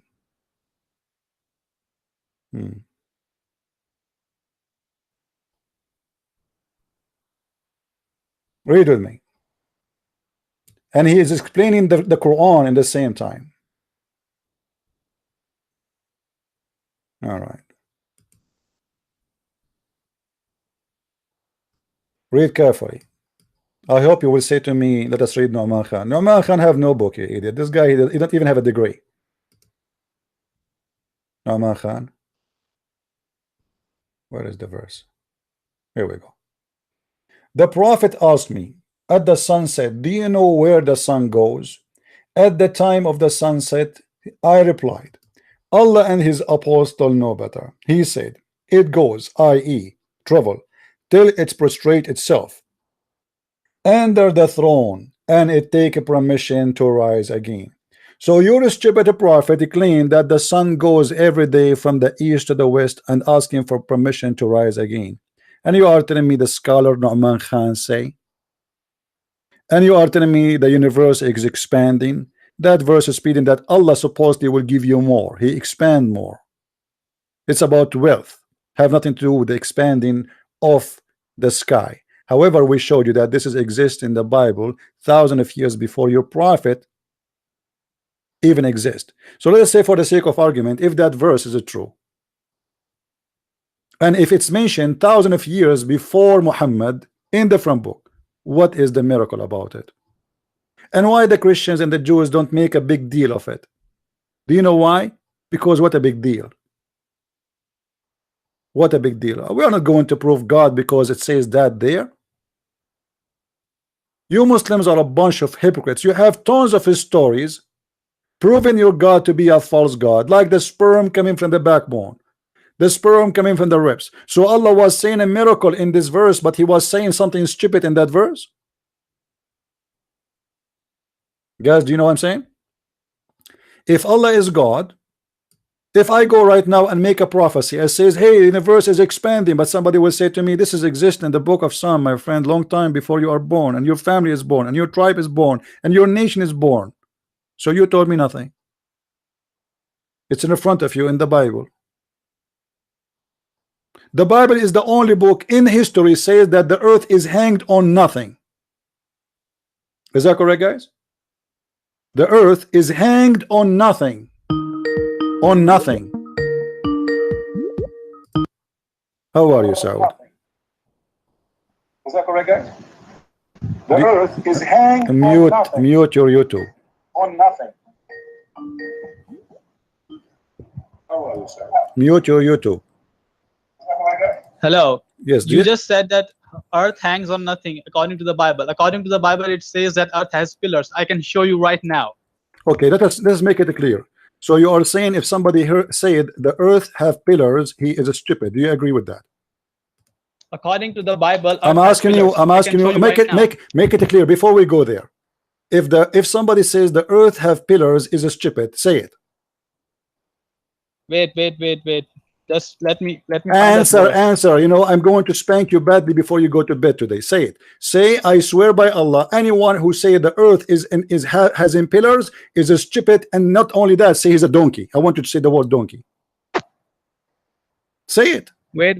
Just let me find the verse. Wait. Why you don't want to wait? No, don't wait away about verse. You give it to me. Just let me find the verse. No problem. You can give me the verse. Say it. As long as you are saying this is an error. Aren't you saying this is an error? Is that an error or it is a science? It's an error in the Bible that it's my friend. So it's an error, right? Anyone, I want you to say it. I want you to say anyone who say the earth have pillars is making a scientific stupid error, and he is a donkey. Say that. Why should I say what you want to say? Why not? Why not? You are calling me to show me something stupid in the Bible, aren't you? Yeah, there is. Say whoever believe in this is a donkey. Whoever said that is a donkey. Say it. Why should I say? Why not? Why not? Why not? You will not say it. I mean, what's wrong with you? You call me to show me that this is wrong. Aren't you calling me to show me that this is stupid or not? Why you don't want to say this is stupid? Look at your Bible. Is that stupid or not? Say it. I want you to say it. You coward. Say this is stupid. Say it. Why are you crying? You are a puppy. You are a puppy. You don't dare. Don't call me again. Because this is what your Quran said, you stupid idiot. This is why you are scared to say it. This is what your Quran said, you donkey. Not my Bible. Let me find you the verse, Reverend.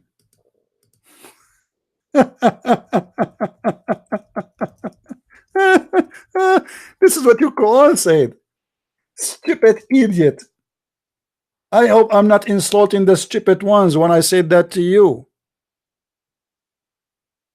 If you go to the book of Job, chapter 26, verse number 7, it says, he stretches out north over the empty space and he hangs the earth on nothing.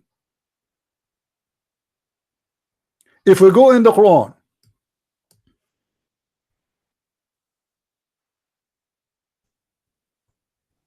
let us see what the Quran. Guys, he said this is an error. You see, he refused to say this is stupid because he's afraid. Muslim, they learned their lesson.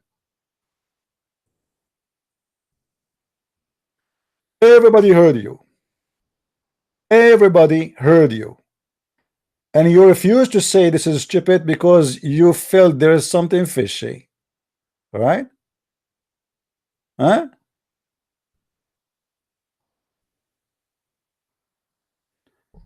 In the Quran, we have many verses speaking about this. As an example, if we go to chapter, you mentioned to me Man Khan, right? I will go to Luqman. Chapter 31, verse number 10. خلق السماوات بغير عمد ترونها وألقى في الأرض رواسي أن تميد بكم. Let us see how is that happen.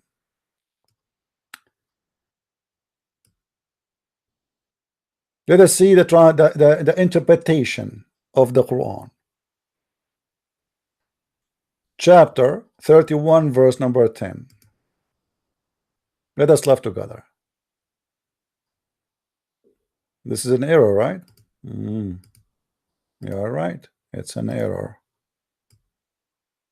It's a stupid error.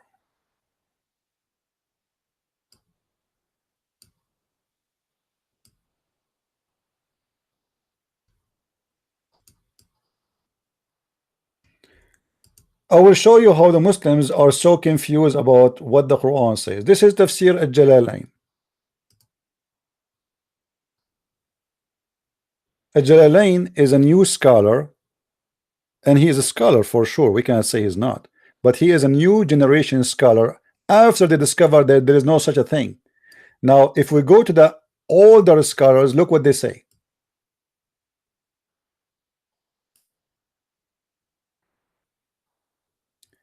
He has created the heavens. This is the cousin of Muhammad ibn Abbas, without support that you can see, and also say this is means he created the heavens with support that you cannot see, and has cast into earth, and he created the earth from hills, firm mountain as support for it. Now, to understand if the earth have pillars according to Quran or not, there's a chapter, it's called the chapter of Qaf. Chapter of Qaf.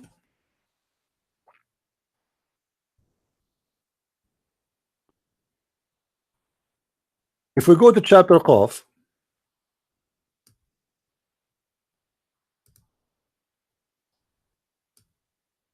you will find the following.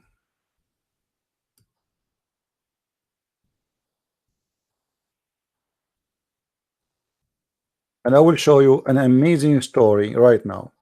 Chapter 50, verse number 1. Chapter Qaf. Let us go there. You will die laughing about the pillars of the earth in the Quran. As you see, we don't give interpretation for verses as the Muslims they do from our own. We use only their scholars, real scholars.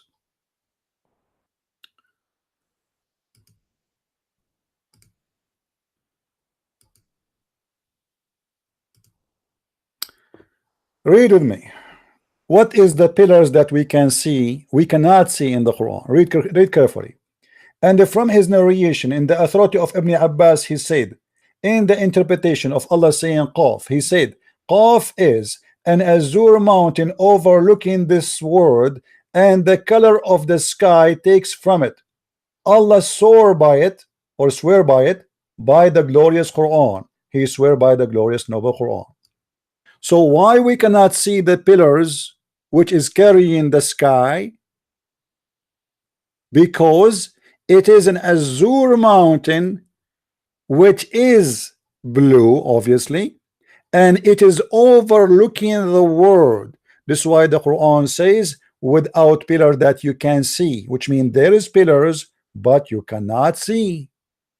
And this is what Muslims believe in for centuries and centuries. Do you see it? We don't make things up. This is what you Muslims believe. This is not my interpretation. A new generation of scholars like Al-Jalalain, they notice that this is very stupid, and science discovered that this is false. So they try now to match the Quran with science, but it doesn't work.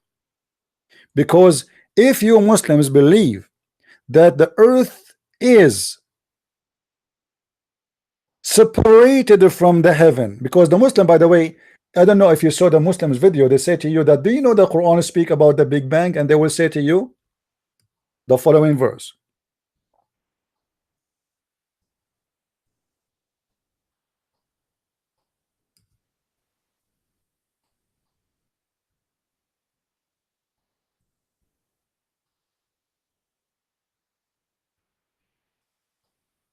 Read carefully with me.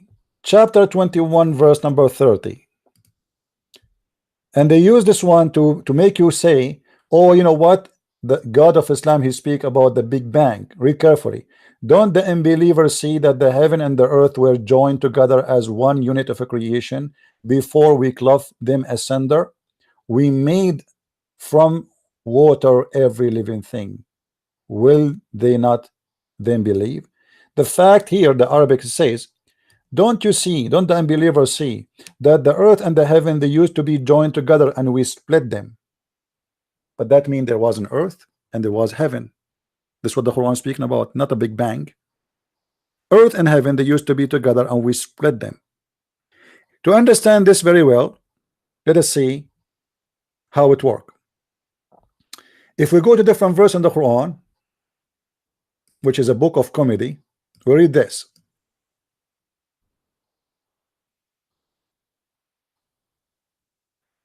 Allah created first the earth, and then he created the heaven, and the heaven was a smoke. Chapter 41, verse number 11. You can read for sure from verse number 9, starting where he speak about the creation. Say, is it thee you deny him who created the earth in 2 days, and do join equal with him? He is the Lord of all the world. He said on earth, mountains standing firm. According to Quran, Allah, he placed the mountains in the top of the earth. This is how stupid this book is. He placed, you see it, he set on the earth mountains. So, and why he set it there? Because the earth, it might be not stable, it's going to fly, because the earth is the same as a carpet. And all of us, we knew that mountains are not something placed on the top of the crust of the earth. They are coming from the bottom of the most actually of the mountains we have is a volcano mountains. So how you say such a stupid thing that we place it in the top of it? And then he continue, high above it, and bestowed blessing on earth and measure of their end all things. So Allah here, he created everything in 4 days. So the total now is 6 days. And then he continue, and then after that, not moreover, in Arabic it says وَبَعْدَ ذَلِكَ, and then after that he comprehend his sky, and it was a smoke. So earth was finished first, then the sky was comprehended. Now how he comprehend the sky? Let us go to different verse. You see, you always have to connect, because the Quran is a scattered book.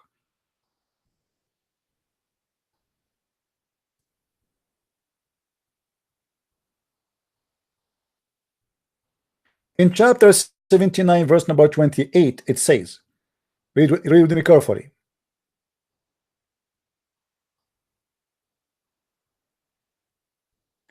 And on high has he raised it as a canopy.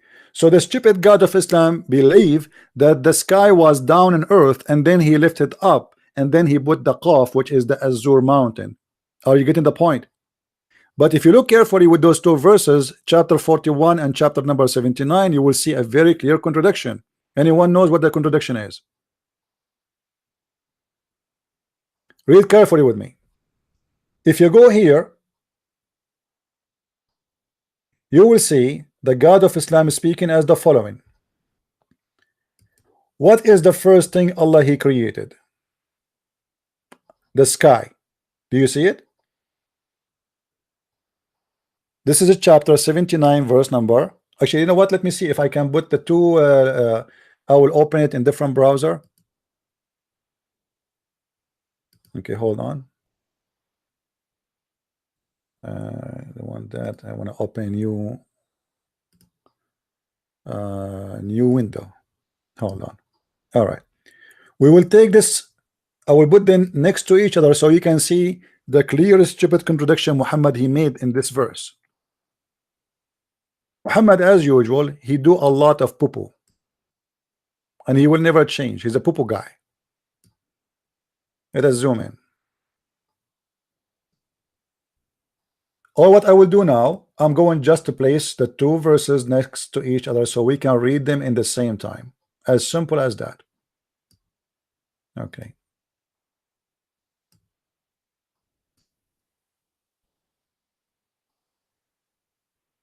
Remember, we are reading here from chapter number 41, and this is Yusuf Ali translation. In the other book, we are using Yusuf Ali translation too. Let us read together and laugh at the stupidity of the Quran author. I wish I can take off this black thing here from the edge. Okay, let's see.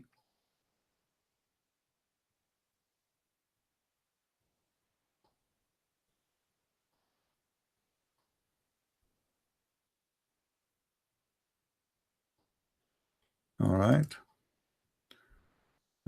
We need to do, okay, maybe we can do this way. Okay.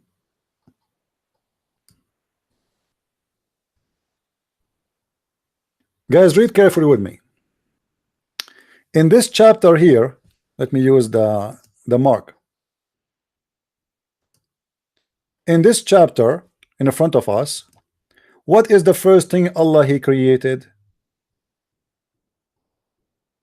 It is the earth. Verse number 10. He set on earth, mountain standing firm. But before we go that, let us go to verse number 9.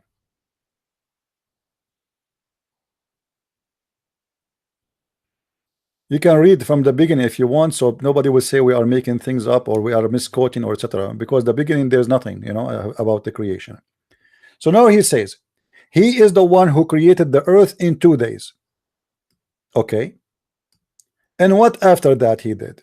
Then he placed the mountains standing firm in the top of it. Okay, so take a note, please. In this chapter, Allah created the earth first, and then he created the mountains. Okay, and what after that? And then he went to the sky, and the sky was at that point a smoke. So take a note, please. Take a note. Chapter 41, verse number 9 and 10 and 11 and 12 confirm that Allah created first the earth, and he finished the whole earth, and then he went to the sky, and the sky was still a smoke. If we go to the verse, the chapter 79, we will see the opposite. The stupid Muhammad, he forgot what he just said. Read carefully with me. What are you more difficult to create, or the heaven above, which Allah has constructed? On high he raised it as a canopy, and he give it its order in perfection. Its high doth he endue, and with darkness and splendor doth he bring it out. And then after that, and the earth after that he extended, and after that he put the moisture and the vegetation, and after that he put the mountain standing firm. This is totally the opposite of the one in the left. Do you see it, guys? In the one in the left, it was the sky at the end. Mountains was standing firm already. Allah, he made the earth in 2 days. Then he created everything, the substance, in 4 days. He created everything in the earth, trees, grass, animals, mountains, and then he went to the sky, and the sky was still in the stage of what? Smoke. If you don't like the translation, we can change it. Let us go. No problem. We go to Shakir, and I will change the translation here to Shakir too. Oh, hold on. We have to go.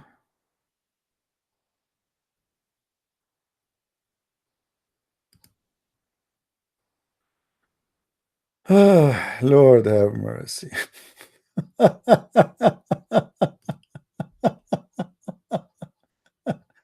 What a stupid God. He can't remember even which one he created first. All right. Where is the translator? Let's see. I'm trying to find where the translator we change it. Okay, here, Yusuf Ali. Here we go, Shakir. All right. This is Shakir. Or Biktal.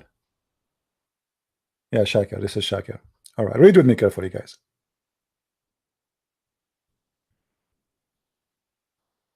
The funny God of Islam is talking.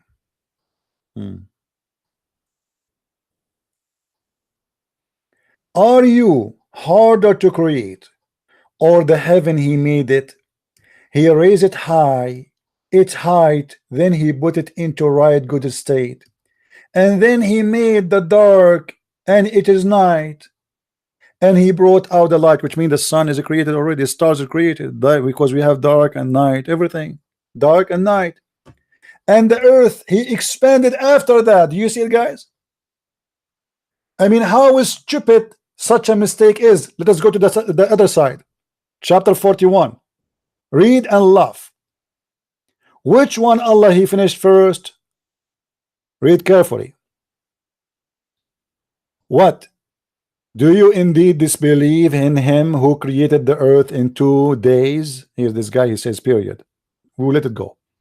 And do set equal with him that is the Lord of the world, and he made it mountain above its surface, and he blessed therein, and he made the food and the period alike of etc. And then guys, do you see the word then? People, do you see the word then? Then, which means after he created, after all of those, the earth is created, the earth, the substance, the grass, the trees. Then he directed himself to the heaven and its vapor, and he said to it and to the earth, come both willingly or unwillingly, and both they came to him. And so he ordained them 7 heaven. By the way, the translation is not accurate, but still is enough to prove how stupid the Quran is. And he made it the 7 heaven. All right, where is the smoke? Then he made a 7 heaven in 2 period, and revealed in every heaven its affair, and we adorned in the lower heaven with the brilliant stars. So all of this was, there was no stars. So the last thing Allah created according to this, it was the stars. But this is the opposite from chapter number 79. The first thing Allah he created, it was the sky, and then he made all the night and the day, which means the stars already created. And then after that he made the earth, and he made the mountains, and he made the substance. And you are telling me this is the book of science? How stupid this God is. He missed the order. If we ask any Muslim right now, which one Allah created first, the trees and the mountains or the stars? One verse says the trees and the mountains, and this is chapter number 41. Do you see it? Say what? Do you indeed disbelieve in him who created the earth in 2 period? By the way, it doesn't say 2 period, it says 2 days. Liars. They are trying to match it with science today, because nobody will believe in period anymore. They will say to you it's wrong to have a days. They say the Bible is funny because the Bible says 6 days. Let us change the translation. Maybe a different translator will help the Abdul. You see, we try to all the options. We go to Biktal. Let us see this Edith Biktal. Okay, and we go here to Biktal, just to make them match the same translator. Biktal, all is Muslim translators. All right. Here we will find the following. Look what the Quran is saying. He raised it high. Are you harder to create, or the heaven that he built? Okay, how he built. And he raised it high, so that the heaven was down. He raised it high. Take a note. And he ordered it, and he made dark and night therefore, and brought forth the morn therefore. So now we have day and night. Take a note. This is verse number 29. And after that, after what? After that he start walking in the earth. Do you see it?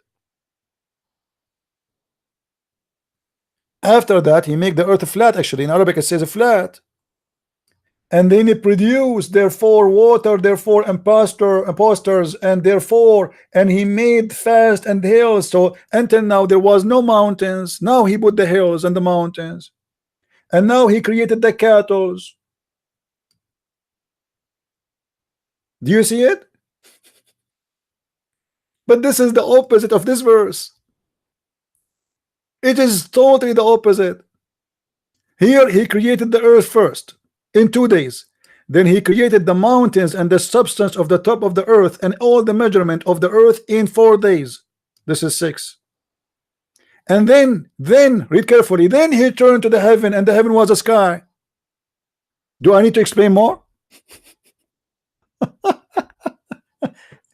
Do I need to explain more at the stupidity of Muhammad? Which one is first? The heaven, the sky, the star first, or the earth, the mountain, the substance? It is 180 degree the opposite.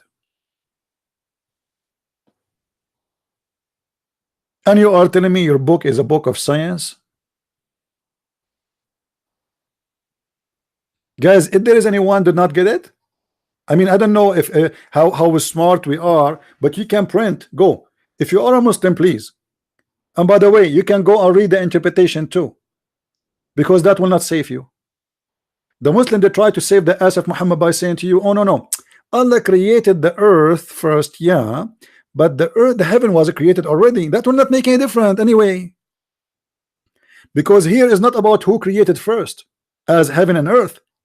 It is about the order. Is the mountains first and the star next? You can play with the interpretation with any you want, but you cannot play with the mountains and the earth and the substance, because here one verse saying that Allah created the mountains first and the sky was still a smoke. Everything in the earth was created. I don't care about who created first, the earth or the sky. This is not my question. The question is, Allah created the substance and the mountains and the trees and the grass first, or the stars?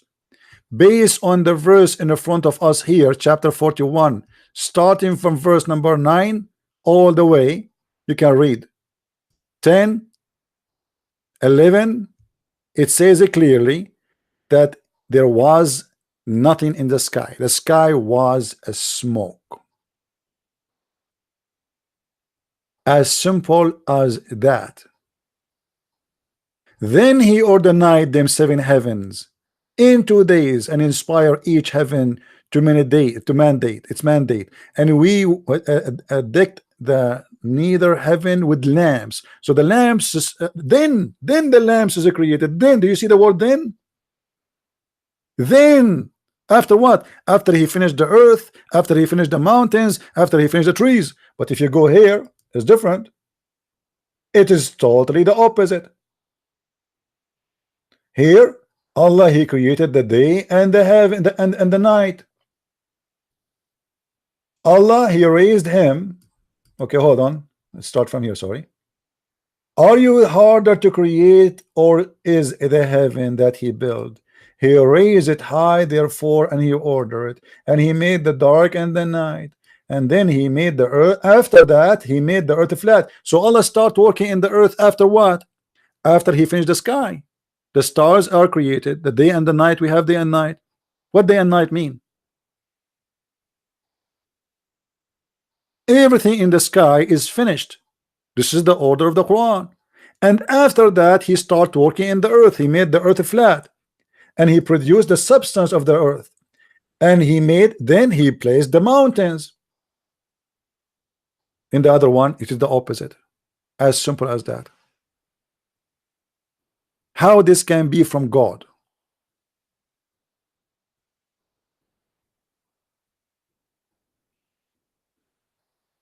If there is any Muslim here, he don't agree that this is clear, evident that this is stupid.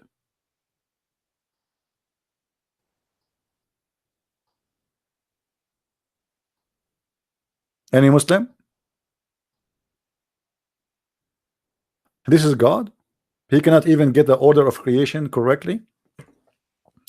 To make it more clear, because a Muslim, he might say to me, oh, you get it wrong. Let us go and see what Muhammad he said.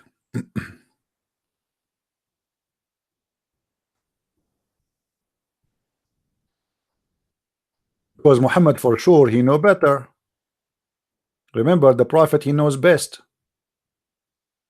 Read carefully with me.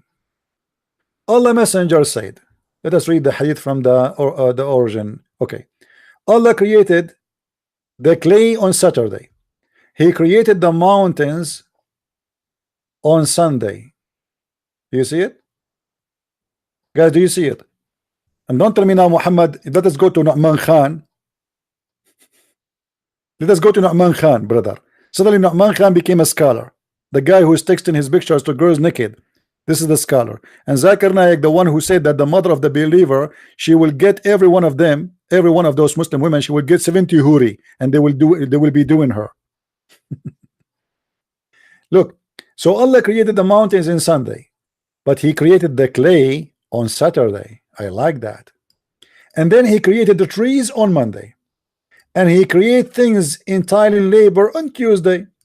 And Ahmad Didat was making fun of the Bible, saying that God created the sun in Wednesday. You remember?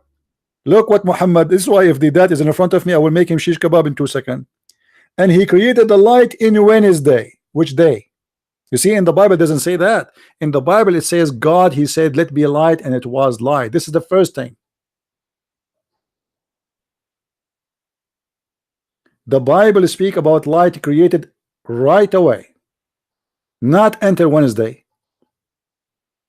Creating the sun is not creating the light. The light is already exist, because how you can say darkness without light? You see that the stupid Quran said that Allah created the darkness. You cannot create darkness, because darkness is simply the absence of light. You do not need to create it. Just turn your light off, you have darkness. Take the sun away, we have darkness. You do not need to create it. It is the default. So he created the light in Wednesday. If we go and read the Quran, we will find the opposite in 2 chapters. They contradict each other. So how this one can be a prophet of God? You see, we showed you a verse in the beginning saying that if this book is not from God, you will find in it a lot of contradiction.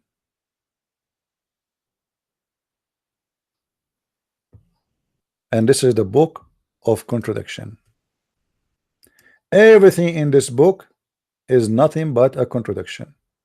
The Quran says that. If this book is not from God, in this case they call him Allah, you will find in it a lot of contradiction. And how clear the contradiction could be more than God himself did not remember which one he created first, which one he fashioned first.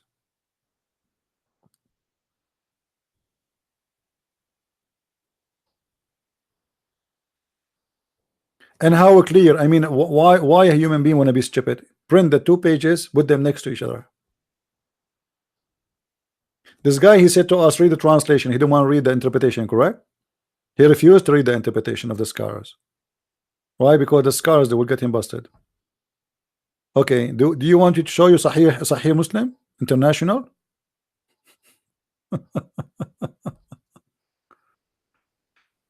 Do we have any Abdul?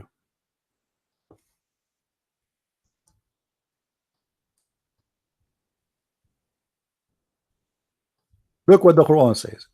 أفلا يتدبرون القرآن ولو كان من عندي غير الله لوجدوا فيه اختلافا كثيرا. Why they cannot consider the Quran? If this book is not from God, they will find a lot of contradiction in it. As simple as that. Who is the one who's saying that? Supposedly Allah. Well, the contradiction is all over.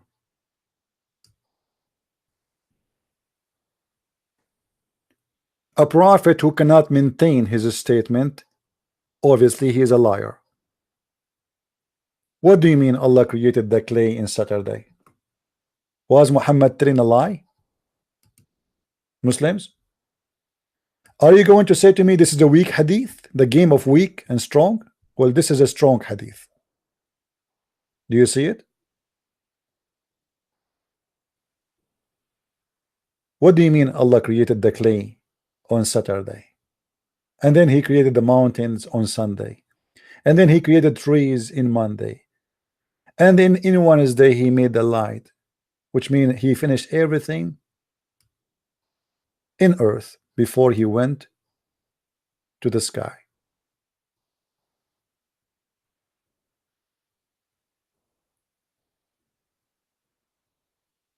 What is more proof you want to believe that Muhammad is nothing but a scam? A prophet of God, he do not know which one his God created first?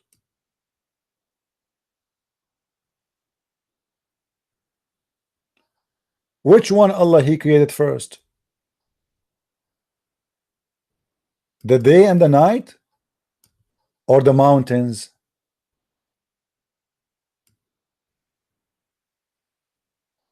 And I like it when the translator get Muhammad busted by saying, and after that. Do you see, guys? You see the word after that? Do you see the word after that? After that, Allah spread the earth. The Muslim, he will say to you, oh, the earth was exist already. No problem. But that won't change anything, because now in here it says that Allah he finished the earth after he finished the sky.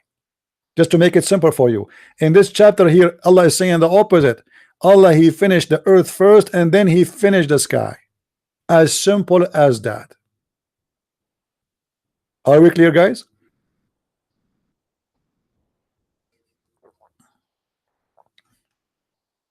Are we clear?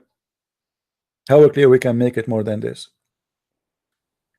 The verse in the right making it clear that Allah he finished the earth after he finished the sky, without reading the details. I mean, who care? Finish zucchini, cucumber, no problem. The verses in the left saying the opposite. Allah finished the whole earth, and after that then he went to the sky and he made them 7 skies, and the sky was a smoke. If you don't like it, we can change the translator. We can keep changing the translations as you wish from now until next year, and we can change the interpretation from now until next year, and you will see how stupid this book is. How in the world you Muslims believe in this madness? This is God talking? Are you more difficult to create, or the heaven that he constructed? He raised it high. What high? The heaven is raised high? My friend, we are inside the heaven. The earth is not even a dust inside the heaven. We are in the sky, aren't we?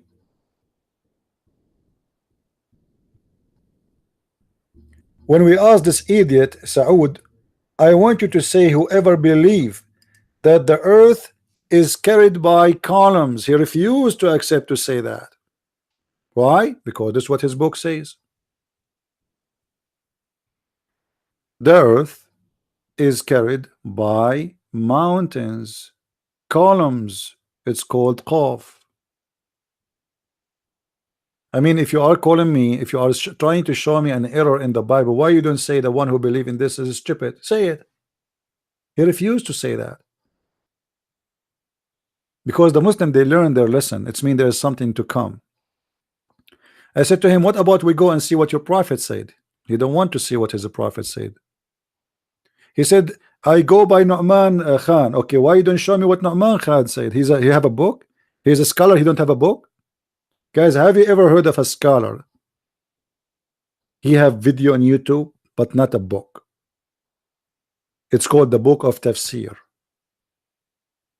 Why he don't have a book? It's called Tafsir. How you can take him for granted from a video? Where is the book of Tafsir for Zakir Naik? I want to see the Muslims teaching the book of Nu'man Khan, which he did not write yet, and the book of Zakir Naik about Tafsir, which he did not write yet, in their schools. Nobody will accept. He will be fired from the first day.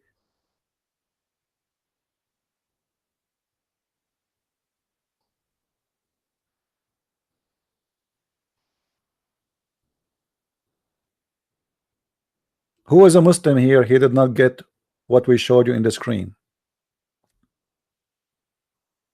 How this can be God, and he contradict himself that much?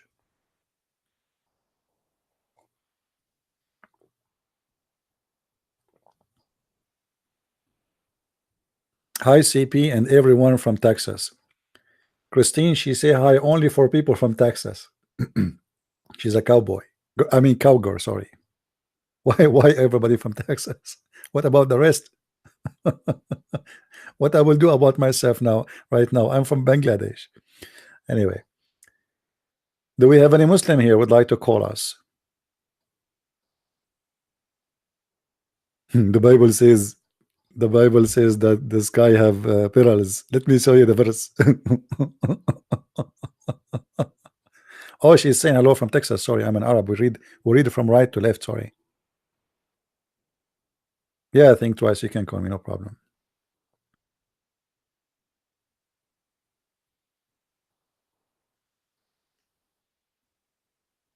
Any Abdul? How you believe in this garbage? This is God talking? Obviously, his God was taking hashish when he made those verses. The same when this God was saying that Mary is the sister of Aaron, and the Muslim, they say to us, in the old days they used to say the sister of etc., like someone he is the good from the family, but Mary is not from the family of Aaron anyway. What Mary? What make Mary from the family of this guy? Even the Quran confirmed that Mary is a daughter of a guy, his name is Umran, and this is the same name of the father of Moses, and Maryam, the sister of Aaron, according to Islam.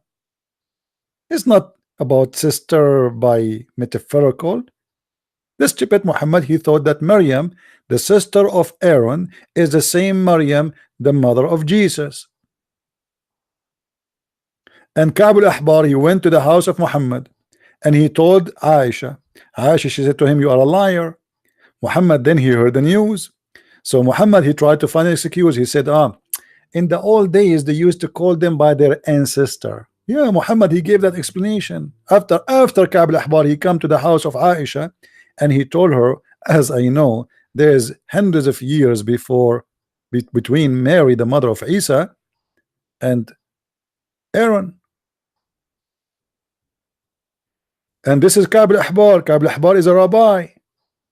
This guy is not a joke. When Muhammad, he knew if this guy, he said this is wrong, it's me, it's wrong. So Muhammad right away, after he found that he got busted, he said, oh, they used to call them by their ancestor. But the Quran confirmed that not to call anyone except by their father, not ancestor.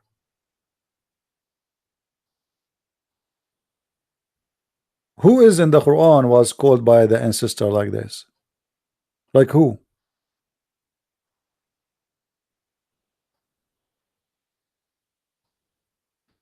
Do we have any Muslim here? Any Muslim would like to call us? Anyone have a question?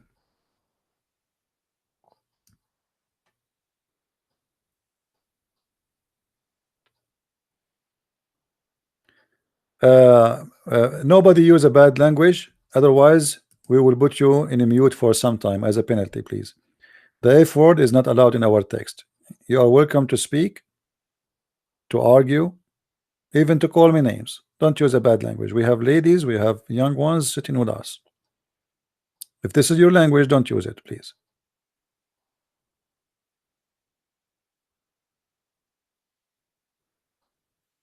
Do we have any Muslim would like to call us?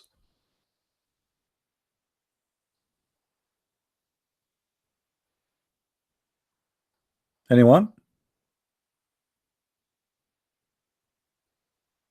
Okay, this is my challenge to the Muslims. Who is going to show me something real, scientifically real in the Quran? A challenge. You name the miracle, we will go for it. Who want to do that? From the videos of Nu'man Khan, from the video of Zakir Naik, I don't care. Hello? Hello, hi. Hey, my friend, how are you? I'm fine. Are you all right? Thank you. I'm good, thank you. You know, when you go to the heaven of Allah, Prophet David will come and sing from Zabur, and when he sing every Friday, Allah will ask you, have you heard anything better than this? No, and I will you say no. No, Allah. No. I showed it to a friend of mine who is atheist. I showed the video, and he keeps texting me all these jokes about this. He was like, man, this video should have about 10 million views at least. I know. It's pure comedy. It's a pure comedy. I mean, and imagine I wish I can play the video here. If I can play it here right now in live broadcasting, but YouTube, they will take it down. The Muslim, they will flag it for copyright. But otherwise, it's the best comedy. Honest to God, I played this video in a church. People, they fell down from their chairs, literally. I'm not exaggerating. The whole row, you know, one of them, he started laughing, so he could not control himself. And then the chairs are plastic. You know, this was in the Philippines. They are cheap. Have you seen the one that I done? Because I did a little bit editing on it. I don't know if you've seen it on my channel. Post it. Let the people watch it too. Well, I did a video of the one you did, but I did some editing. Yeah, your funny stuff. I know what you do. And you know, basically there will be an angel coming to you every Friday. Yeah, and he will give you the card. He will give you a card. He will bring you a card. I miss you. I miss you. Guys, every Friday an angel will come to your door. Your house have 4 doors, huh? And the guy in the Dean show, he's like, wow, man. But if you go from the beginning, it's the most hilarious. Imagine this. You know, this is Allah. When we speaking to the president and we think, wow, but this is Allah. You know, this is amazing. Yeah, imagine Allah himself. He sends you a card every Friday saying to you, I miss you. Come visit me. And then you go, when you enter the door, which you will go to see Allah, the shower of musk will shower you. Why? He stink? I mean, and then you have an angel waiting at the door. Yeah. The angel will say to you, hey, salami alaikum. You know, the angel basically saying, well done, you made it. Yeah, you made it. Now this is the door when they enter the heaven. the most funny when he's saying, when you enter the heaven, you do not need a GPS. Brother. Yeah. You don't need GPS. Yeah, brother, you do not need a map. You do not need GPS, brother. Imagine this. He keeps saying, imagine this. Imagine this. When you hear this, you will think like there's like, what will happen? This guy now, he will find his house by himself. You know, how does it happen? And then he says that an angel will take you. I have a wrong visitors. Hold on. Oh, hold on. I have delivery. Hold on. Guys, you should watch the video. Go to Unmasking Fools and type is paradise of description paradise of Allah, the description of paradise of Jannah or something. You will laugh. If you haven't watched this video, I can guarantee you will laugh yourself to death. It's just pure comedy. It's one of those videos that is absolutely funny. Yeah, Phil. CP's getting his delivery. I actually have. I'm waiting for 2 of the CP's book, the volume 1 and volume 2, Sex and Allah. I'm waiting for them. But the funny thing is, I'm not in tomorrow, so the delivery is supposed to be tomorrow. And sometimes the delivery people, when they come, they do ring the neighbors and they give it to neighbors. So I got a feeling that they will give it to some Muslim neighbors and they will never give me the books back. And then CP will have to CP will have to send another one. They're never gonna give the books back. All right. You're getting delivery, yeah? Sorry for this. Is it the card from Allah? Yeah, the angel, he brought me the GPS. And when you enter from one door, and you enter with your right foot. That's very important. But when he said that, imagine, brother, you have 4 doors. Your house have 4 doors. And that make me so depressed because my house have 2 doors only. I mean, what a big deal. And then you go inside and before you enter heaven, there's 2 angels. They will welcome you and they will greet you and they will sing for you. But then they will give you a drink. And that drink, when you drink, my brother, all the guilt and the hate will go out. Like you will have a diarrhea in the front of the heaven. Yeah, but brother, when Prophet Dawood alayhi salam sings, the river will stop. Yeah, You know? the The river will stop. the birds will stop too. The bird. The bird will stop because they are singing to Dawood. Guys, every Friday there's a 3 singers they will sing. David first, and Allah will say to them, have you ever heard better than this? The Muslim, all of them, they will say, absolutely not, Allah. But you idiot, didn't you just last Friday you heard the same guy? What's wrong with you? The same chapter, the same verse, and then Muhammad, and then next Muhammad. And then Allah, he will say, have you ever heard better than this? He will say, no, we swear by Allah, no, we never heard like this. And then the third is Allah, and Allah, he says, have you ever heard better than this? He will say no. And this is every Friday. But didn't you hear it last Friday? What do you mean you never heard this like this before? Every Friday. And you know, imagine how boring it is that every Friday you have in the stage 3 guys. One, his name is David, and the other guy, his name is Muhammad, and the third is Allah, and they are singing the same chapter from the Quran. What a movie. Imagine you go to heaven and you X Factor. Let us say something more interesting than the songs they are singing.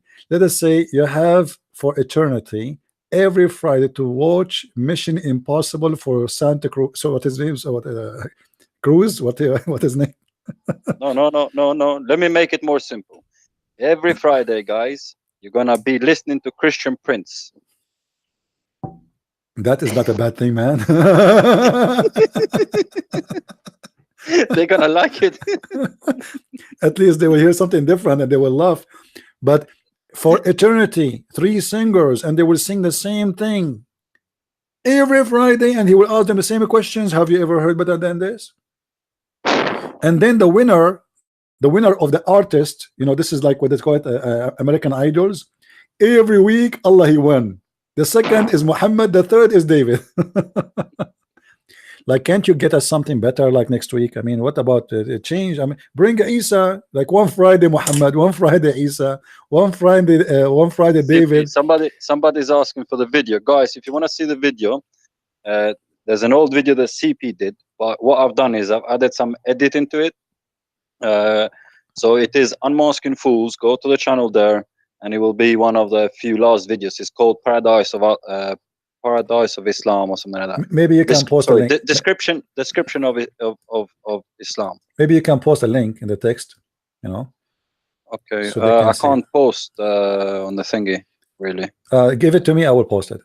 Give it to me in Skype, I will post it. It's called Amazing Description of Jannah, Paradise. And the best bit about it is the guy's face, CP. I don't want to use this word. Yeah. But it feels the way he's talking, it feels as if he is I don't know, he's having a, sorry for the using the word, he's like he's having very excited. Just look at his face, only his face. You don't have to watch the video, just looking at his face, the way he's like really excited about this crazy stuff. I'm telling you, in the church they fell down literally in the floor. People, they cannot take it. One of the guys, he said to me, you know, almost I have a heart attack, you know. And if you have time, try and watch the editing that I've done on it.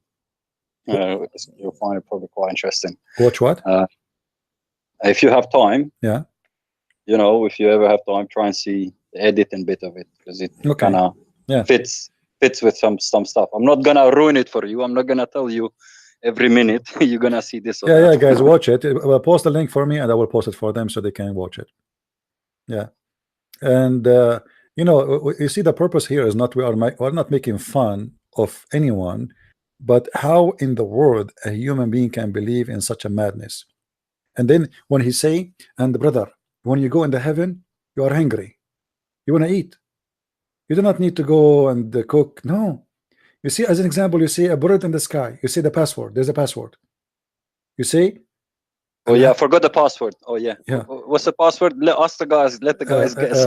Alhamdulillah, Alhamdulillah. No, Subhanallah. You say Subhanallah. Subhanallah. You say Subhanallah. The bird in the sky will be cooked and served in front of you, and he will put his hand like as a dish, you know. So yeah, but why does he need 80,000 slaves if the bird is all you have to do is say the password, you know? Those are for different story. For different story, yeah. You just look at the bird and you see it and you see the password. There's a password. You know, imagine, guys, if you believe it or not, I can show you a reference that in the heaven of Allah, everybody will have a passport, and his passport have a picture in it. And not only that, in the picture, in the passport, there is a visa, and the visa telling the angels what is his provision would mean. Not everybody will get the same entry or same level. It's like there is Schengen visa. There is, you know what I mean? So when you go to the heaven of Allah, the angels will provide you with a passport, and the passport will say what are you allowed to have in this heaven. So in your, let's say you are in level number 4, which is a good level, not like level number 1. Level number 4, you will have more fruits from level number 3. Level number 3 will have more list in the passport of a fruit and food and women better than level 2. So everybody will have a passport, and the passport will say exactly what you will eat, what you will do in the heaven. You know, I mean, how crazy. Why would Allah need to send you a card to say I miss you? You know? Well, Just you know, you see, Allah is very gentleman. You know, a card. Yeah, right. Yeah. And you know, like that, one of the most funny part of the video where he said, and everybody have his chair, and his chair name, his name is written in it. And then you ask yourself, if now we have 1.4 billion Muslims, and there's maybe 2 billion or 3 billion die already of mankind, and now how you can find your chair? Never mind the chair, but if their name is written in it, they're gonna be millions and millions of Muhammads written in the chair, so they're gonna be fighting with each other. I am Muhammad 1,350. Because you might find the first 1,055,000. Yeah, no, your name, the whole name. Let us say the whole name. But even if you write the whole name, you might find the same person. You know, have the same. As an example, once this is a story happened. You know, to me in the Middle East. I was just coming from England, and then a car stopped in the front of my parents' house, and the guy, it's you know, those trucks who have flowers for funeral, you know. And the guy, he knocked at the door, and my mom, she opened, and he said, "This is for your son," and he named me as a person by name. You know, he gave her the name, and I just arrived from London. So my mom, she said, "Are you there?" I said, "Yeah." "Are you alive?" And she said, "Yeah, obviously." She said, "Well, this guy is saying that you died." So we went downstairs. I spoke to him. There's a guy, he have exactly the same exact name. So you can imagine through generations how many people have the same name. And let us say everybody have only one single name. There's nobody is the same as the rest, and you have billions of a human being. Why would you need a name? How you can find, and why Adam cannot just sit in any chair? I mean, why? But Allah is so organized. You know, your name will be in the chair. I mean, everything is reserved because there's ranks, as we said. There's the high ranks, the Sahaba. They will sit in the first. Yeah, like Osama bin Laden. Yeah, no, like Umar ibn Khattab, Abu Bakr. They will be the first row. Then Shabir Ali. Yeah, Shabir Ali will be at the end. This guy. I don't think even he will have a chair. He's paying tax to the Canadians. He's not to the kuffar. He's paying taxes to the kuffar. He's one of them. Yeah. So he's not true Muslim. No. Yeah, according to Islam, actually, they are not true Muslims. They are false. Exactly. This is the whole point, really. You just, you know, you're supposed to follow the Sharia of Allah, and no Muslim that lives in the West actually follows it, because it is impossible to follow that. So technically, you are a kuffar, disbeliever. That's how I see it. Yeah. I just wanted to ask, actually. So this is just too funny. Sorry, it's just what age would you say volume 1 and 2 are? What age? Yeah. Would you recommend? What do you mean? I'm waiting for the books to be delivered tomorrow, actually. Yeah. So I was thinking, what age is appropriate, do you think? If I was to show it to somebody or give somebody the book. Okay. Well, 13, 16. you know, okay, I got you. You see, depend in the culture of the country. I don't know, but It's not. There's no bad language as a bad language. But there's some places the F word coming as F, but not the F word as it is. You know what I mean?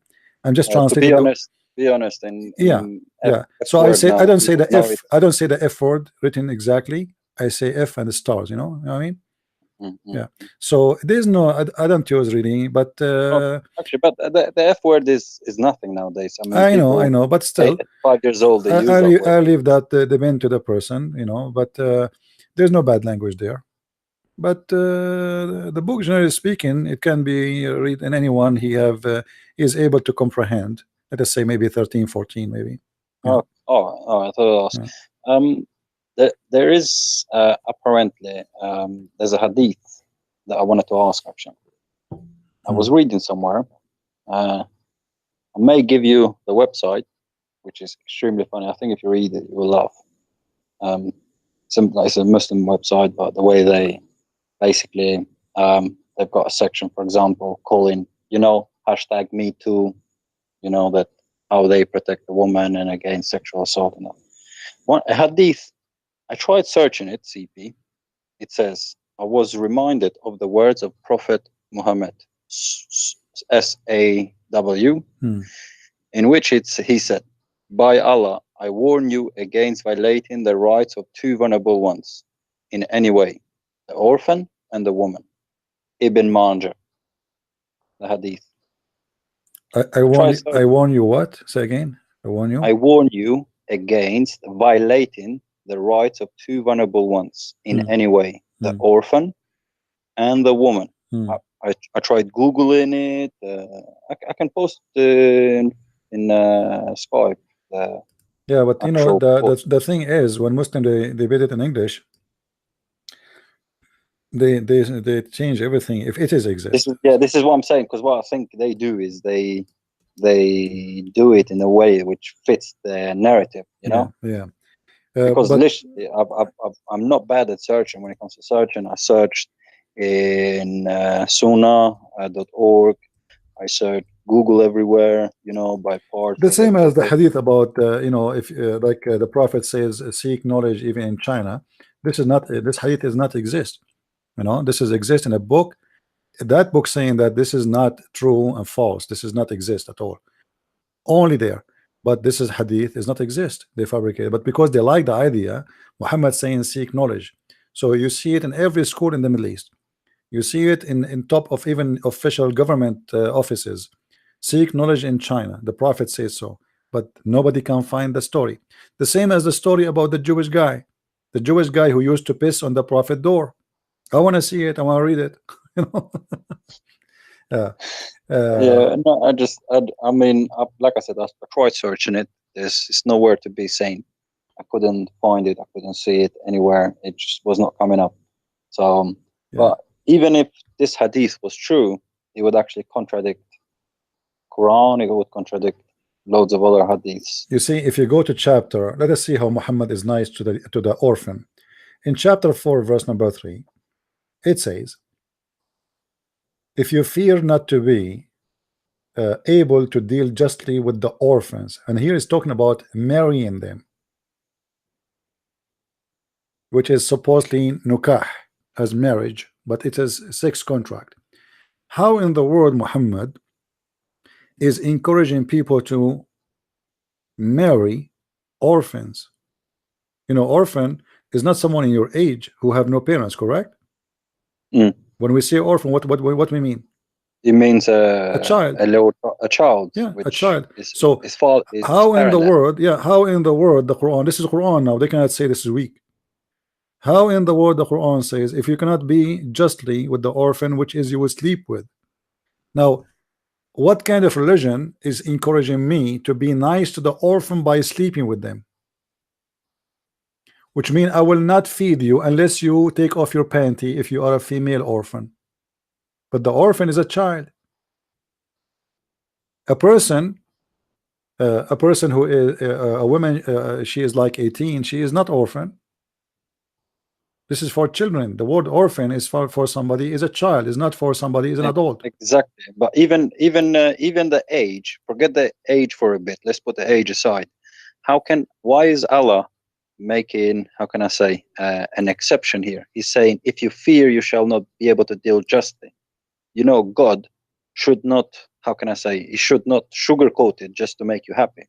God should say, you should not, you shall not. You know, when you read the Bible, it says, you shall not do this, you shall not do that. You know, here he's saying, look, try, but if you can't, do it. You know, what sort of God is that? You know, Well, God should have the same you know, Quran says you cannot be justly anyway with them. But sometimes the Muslim, they try to find you a verse that the appearance look good, speak about orphan. But imagine if we in Christianity believe that I should be nice to the orphan by sleeping with her. You know, you say this is marriage or not. This is not. This is rape. This is a child. You know, so why I mean, what about being good to the orphan, feeding them without sleeping with them? Why I need to get a return, which is sex, for being good to the orphan? What kind of good that good is that I will feed you if you sleep with me? And they are children's. You know, this is religion. We have an orphan, so what we do in order to feed you, you have to sleep with me. So, which means we will not give you a sandwich unless you take off your clothes. What kind of religion this religion is? Everything in this religion is Islam have some appearance verses make you believe that Islam taking care of the orphan, but Muhammad, he made a lot of orphans. He is the one making orphan by creating war. Why you kill people? When you kill families, when you rape women, when you destroy cities, who is the one who is creating orphans? Those people are not orphans. Even his men who died in this war, they have a children. Who is the one who made them have orphan? He encouraged them to go and kill and fight. Probably there was so many orphans, he didn't know what to do with them, so he had to come with this kind of stuff. For sure there's many, you know, the Muslims, they admit that even they were afraid that the Quran will be demolished because there's nobody from those who they remember the Quran is still alive. They are dead, you know. وَقَاتِلُوا وَقَاتِلُوا وَقَاتِلُوا, the Quran, وَقَاتِلُوا فِي سَبِيلِ اللَّهِ, you know, fight for the sake of Allah. قَاتِلُوا is an Arabic word, means fight to kill, not like fight by talking. So if he is not asking, why he didn't say what Jesus said? Where Jesus says go and kill them wherever you find them. And I mean, imagine a world where people just followed one sentence that Jesus said: love your neighbor as yourself. Imagine that. Imagine if everybody did that. What kind of world it would be? Just by one, you know, one sentence. Yeah.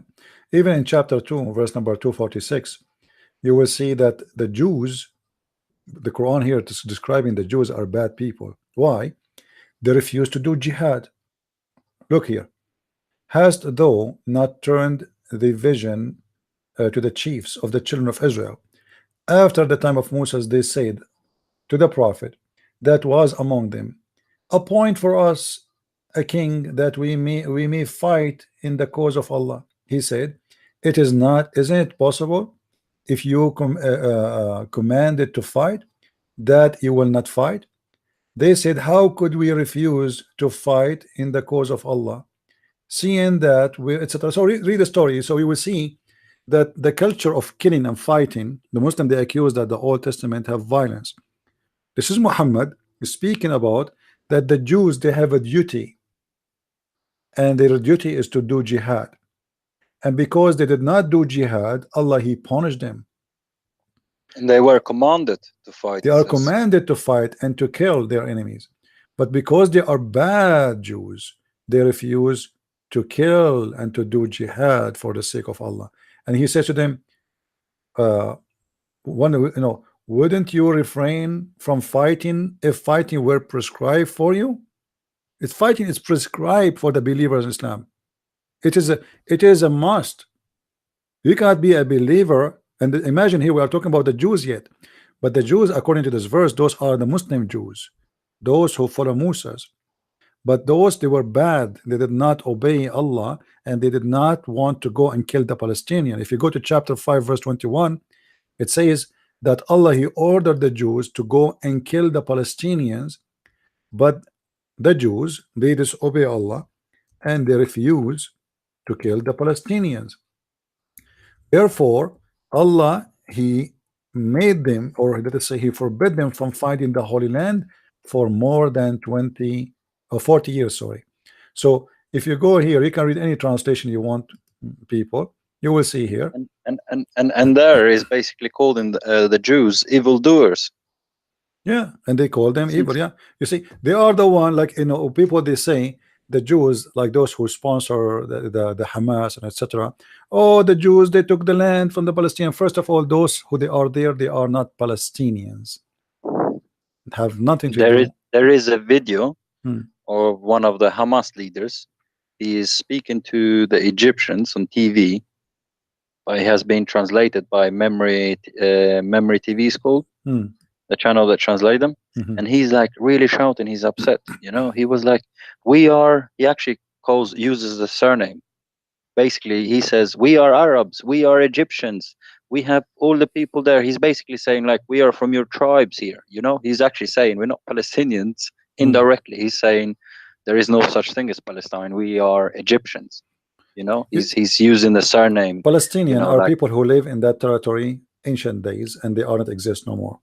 If you read in the Bible, you will see that those people, they used to be giants. Yes, Arafat is not even 5 foot. You know, the people who we talk about, like, you know, remember the story of David. You know, so we are talking about people who they are giant, they are big in body. Those people are, first of all, they are their color, like even the other word Arab. You know, when we say Arab, I mean, do you say Arafat look like an Arab? Do Haniya look like an Arab? They don't look like anything. They are mixed of many, because this land here is a land mixed with tons of invaders, Romans, Aramaic, Persian, you name it. Nobody in that land can claim to be an ethnic. Nobody. They all been basically travelers for a certain The time. only one who was able to preserve themselves somehow, it was those who belong to a religion, like the Jews, because the Jews, they don't accept a stranger to be part of them.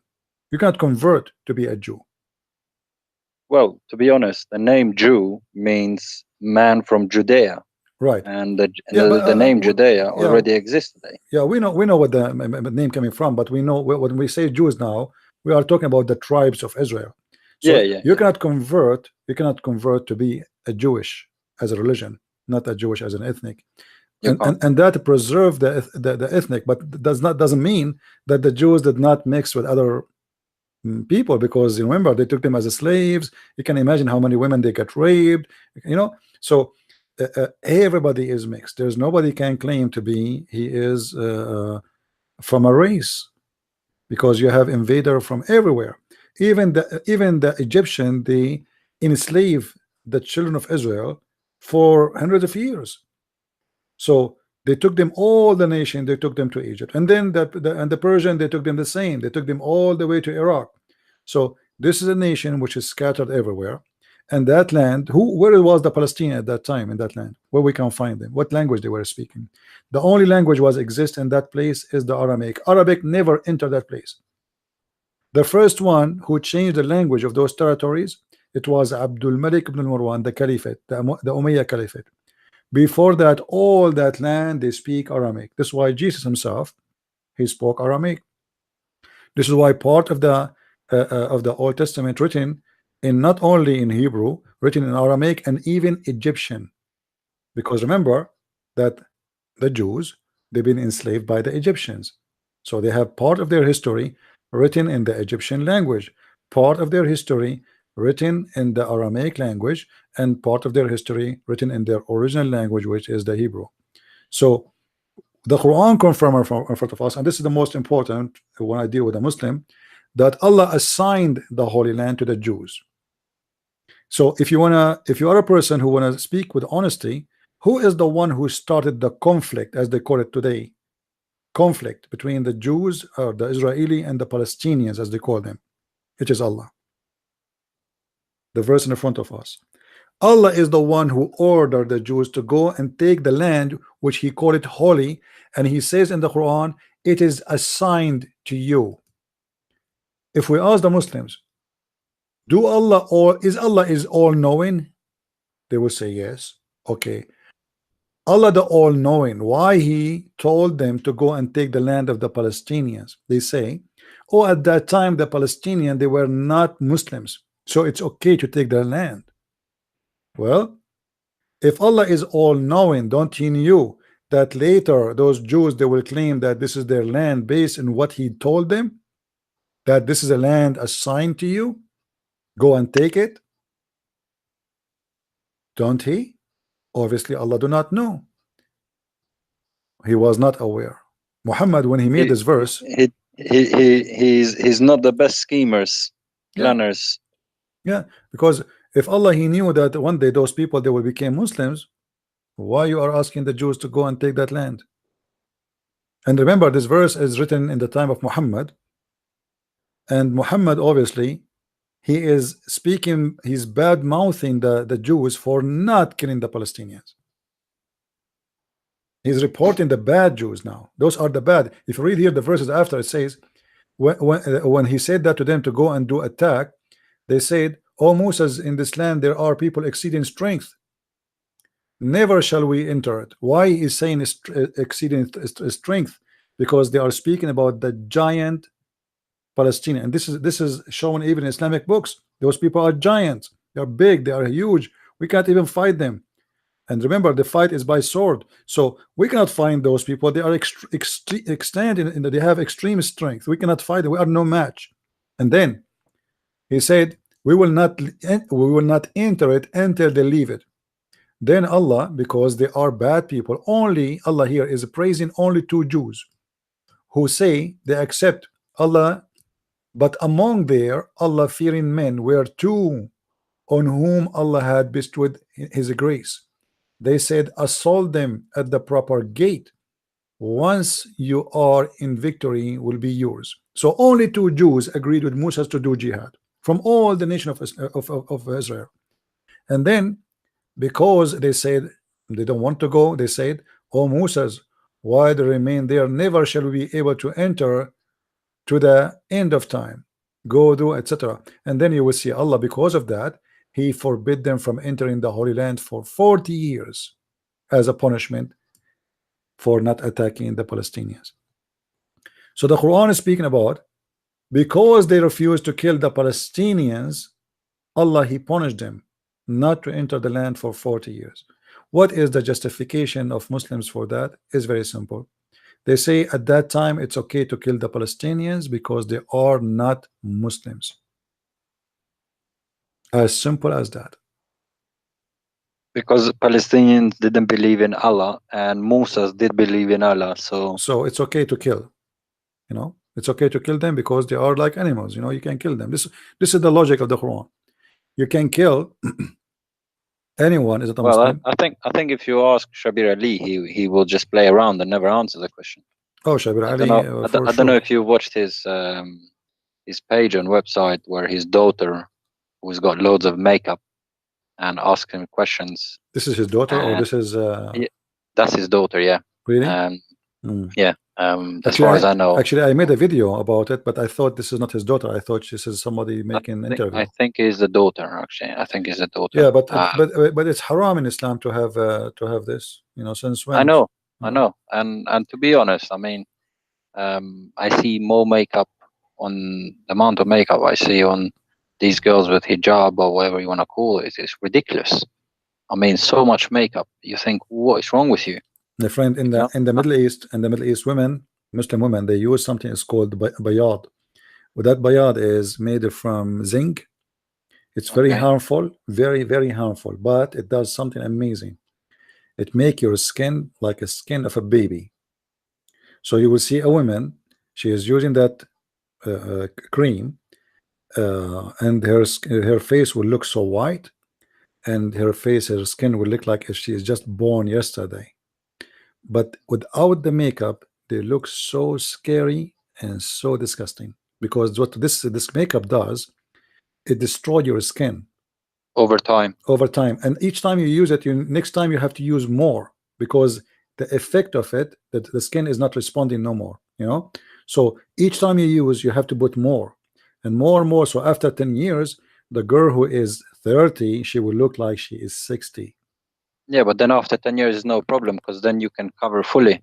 Yeah, Wear the full burqa. and then they cover. Nobody's- Yes, so when they are young, they don't cover. You notice that they are, before they get married, they don't cover, because now they are trying to get a guy, you know, like, so we put a lot of makeup, etc., and look perfect. And then after they get married, this is skin which is became horrible. They look really scary. And then the guy, he start looking for a new wife, because the old wife is not what he thought she looked like, you know, because the makeup make miracles. Same as Allah. Yeah, well, it's a big contradiction, because you're supposedly wearing the hijab, so the man will not go after you, but then you're putting the makeup to make yourself look more beautiful than you can, that you actually are. So it's a bit. Well, crazy. Muhammad, he made it clear that the women who let us say, who put makeup or put perfume, Muhammad, he used the word whore. You know, if a woman, she can do that only if she is doing it to her husband. You know, if she is putting perfume in front of strangers, etc., she is a whore. She is a bad woman. Which is, you know, I mean, the logic of it is very funny, because so the women now, after she get married, she is not allowed to look good to any person except her husband, which means you are owned by this man. And then when the contract is over with this man, she is allowed to put makeup to who? No one. You know, I mean, you are dead already. I mean, why she can't put a makeup? What is the problem with Allah?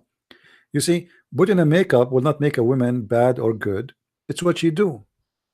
Who cares if she put a makeup or not? What about, because if you think about makeup, when you comb your hair, this is a makeup.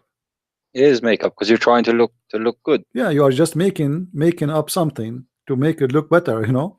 When you cut your hair, this is makeup. When you color your hair, makeup. How Muhammad is allowed to color his hair? Exactly. Isn't it makeup? Muhammad, you want to be a redhead? Why is that? Muhammad, he put perfume. Muhammad put perfume. Yeah, but he's a prophet. He's got special condition, Yeah, brother. why? You don't understand. Yeah, why the man he can put perfume and walk in the street, and it's okay in Islam, but the woman, if she put perfume, she is a whore. Shh, don't ask question. Don't challenge. You know? Don't ask any question, brother. Because if the perfume, last time you asked question, don't ask question about Allah. You know, the excuse of the perfume, that's a woman, if she walk with perfume in the street, she will seduce men. All right, we will go with the same logic. If a man, he put perfume and he walk between women, he will not seduce them. So why the man, he can do it, the woman, she cannot? Obviously, Islam is a man-made religion. Read with me carefully. I'm gonna go, CP. All right, take care, my friend. God bless you. Thank you for thank you. calling. Thank you for Post, your time. give me the link for the video you mentioned, so we can share it. Did I send it to you? I think. No? Okay, no problem. I will look then. Okay. I think I posted on the Skype. All right. But it's in case you're doing any, if you intend to show it anywhere. All right. No I think problem. this video would be better if you're doing, you know, seminars and stuff. So. All right. Okay. Just thought you may have it. All right. Sure. Thank you very much. All right. Thank you. God bless. All right.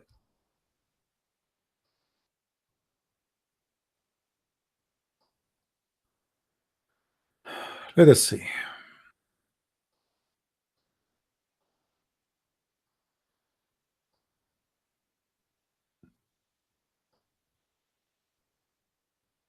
Read here with me. Even wearing accessories, Muhammad, he forbid women, and the purpose for this is not really about Muhammad being religious. There's different purpose. The Prophet of Allah saying, any woman who wears a gold necklace will have similar one on fire put on her neck on the day of resurrection. Any woman who put gold earring on her ear will have similar one in the fire and put her in the day of resurrection. Okay, the purpose of this, Muhammad, he was asking the women to give their jewelries as a donation, and how he can convince women who love those jewelries to do that. Tell them, if you wear those jewelries, you'll go to hell. But he wants the jewelries, right? Let's see.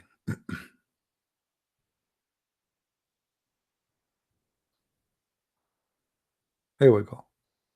Read this one with me. The Messenger of Allah said, any woman who puts perfume then pass by people so that they can smell her fragrance, then she is adulteress. So, I mean, isn't it perfume and people will smell it?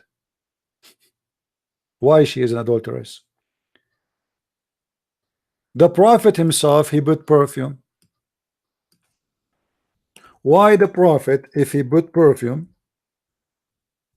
he is not adulteress?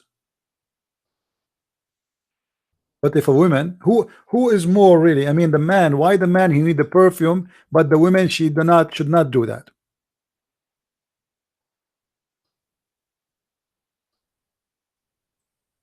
Any Muslim can tell us? If the Prophet he walk with his perfume between women, he is a good person, and the Muslim men they can wear perfume.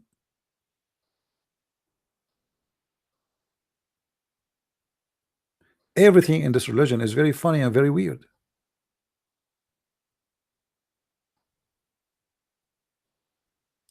Muhammad he claimed that he used to put perfume because angels they like it.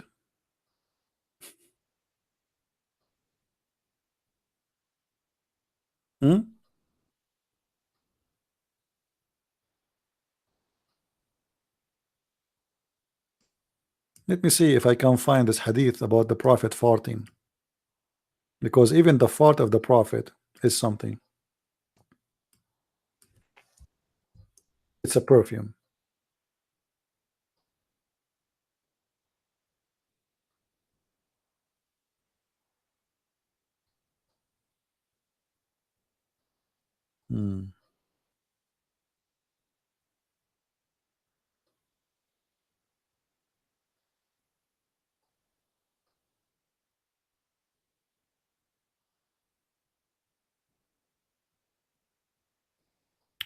Where is the hadith?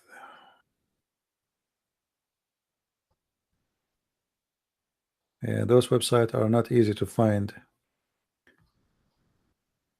Anyway, so Muhammad he can have perfume, but Muslims they can have perfume, but the rest they cannot. Women they cannot. Muslim women, if she take hair from her face, Allah will curse her. Why? We do not know. Have you ever heard of religion like this?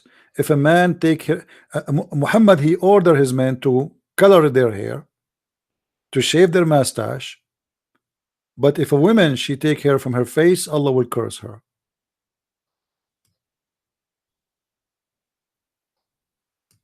Even Muhammad, when he like when he wash his clothes, he color it with the za'faran. Why? It's a makeup.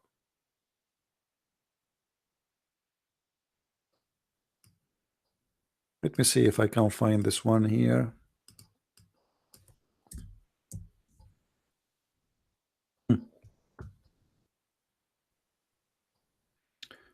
Let us see. First patch of paradise. Have you ever heard of religion? There's first patch of paradise and second patch. All right. This one I cannot find it.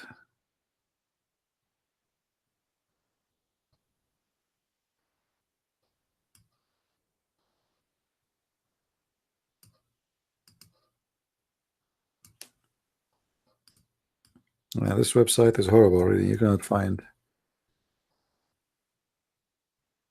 Search for something, you find something else. Look what we are finding. Yeah, I have the hadith in front of me in Arabic, but I cannot find it for you in English. No.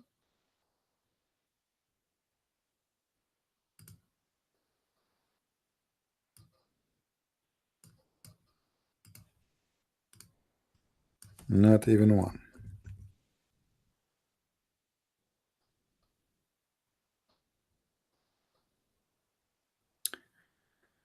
Ibn Umar used to dye his garment with saffron. He was asked about that, and he said Allah Messenger used to dye his clothes with it. With saffron? How you can do that? Why the Prophet is coloring his clothes with the saffron?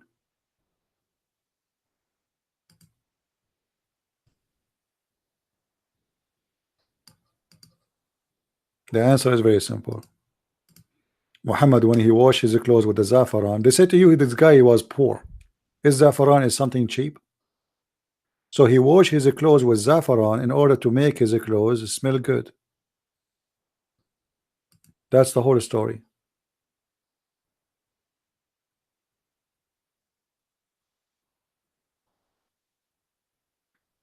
Do we have any Muslim would like to call us? Muhammad, he used to put eyeliner. Don't forget that too. The Prophet. Let me find you the hadith about this one.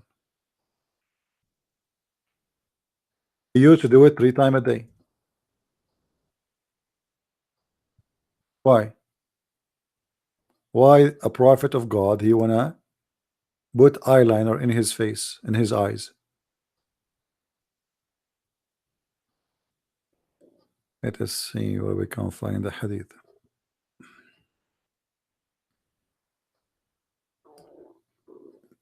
And actually Muhammad, not only that, he said that the best of you is the one who put eyeliner. The best of you. I can't find this one. Let me see if we can find.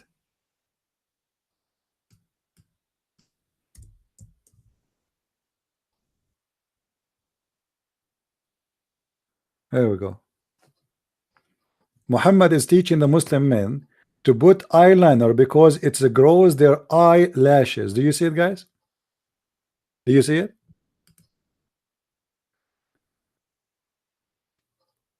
So women, they cannot put perfume. Women, they cannot put makeup.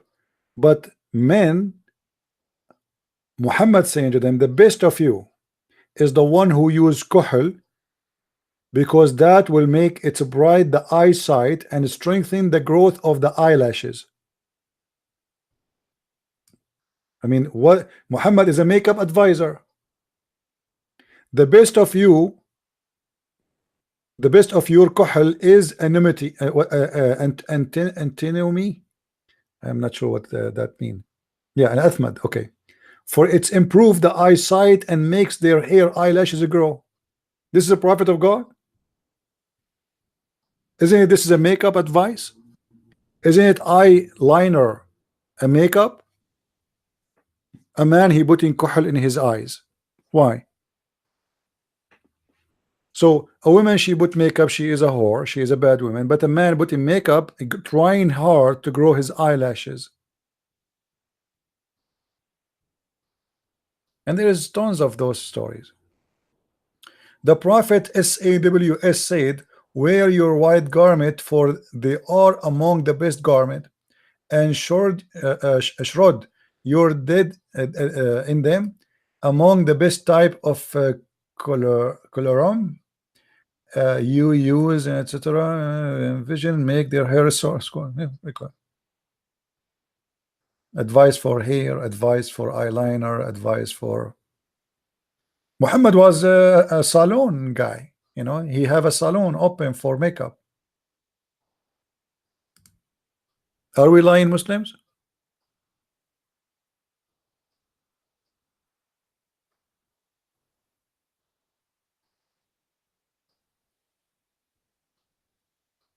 And actually, Muhammad, he claimed that if you put eyeliner, that will strengthen your vision. You believe it?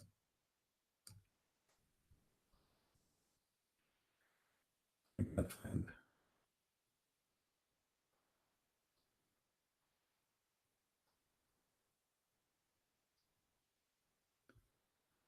Yeah, there is tons of hadith, but we cannot find the problem in English. You cannot find everything.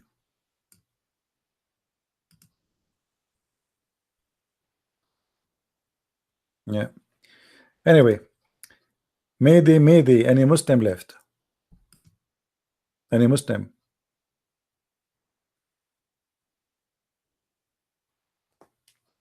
Anyone? Let us see. What is the name of the Jew that got Muhammad busted about Mary? Ka'b al-Ahbar. Ka'b al-Ahbar. Let us see. Let me see if I can find you.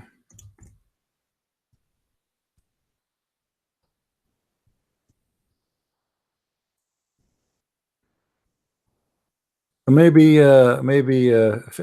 Philip can find you the story in English.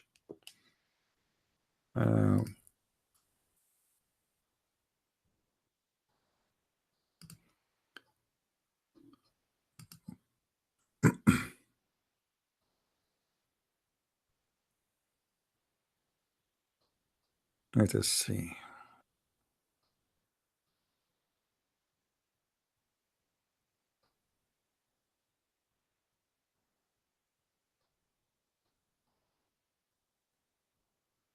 Let me see if I can find it in English. Hold on. That will be good if we can find it. I can't find it. But hold on, Eva. Don't hold on, please. This is Tafsir al-Qurtubi. Let me show it to you. This is Tafsir al-Qurtubi. It says here that Ka'b al-Ahbar, he came to Aisha, and he said in the front of Aisha, Inna Maryam laysat bi ukhti Harun akhi Musa. He said, but Maryam is not the sister of Aaron, the brother of Moses. So Aisha, she said to him, Kadhabt, you're a liar. You're a liar. And then he said to her, فقال يا أم المؤمنين إن كان رسول الله صلى الله عليه وسلم قاله فهو أصدق وأخبر. Now he gets scared because she just said to him, you're a liar. So he said, you know what? If the Prophet says so, he knows better. And then he continues saying, he know better, and he is truthful, more truthful, and he have more knowledge. But for me, I find that there's between them more than 600 years.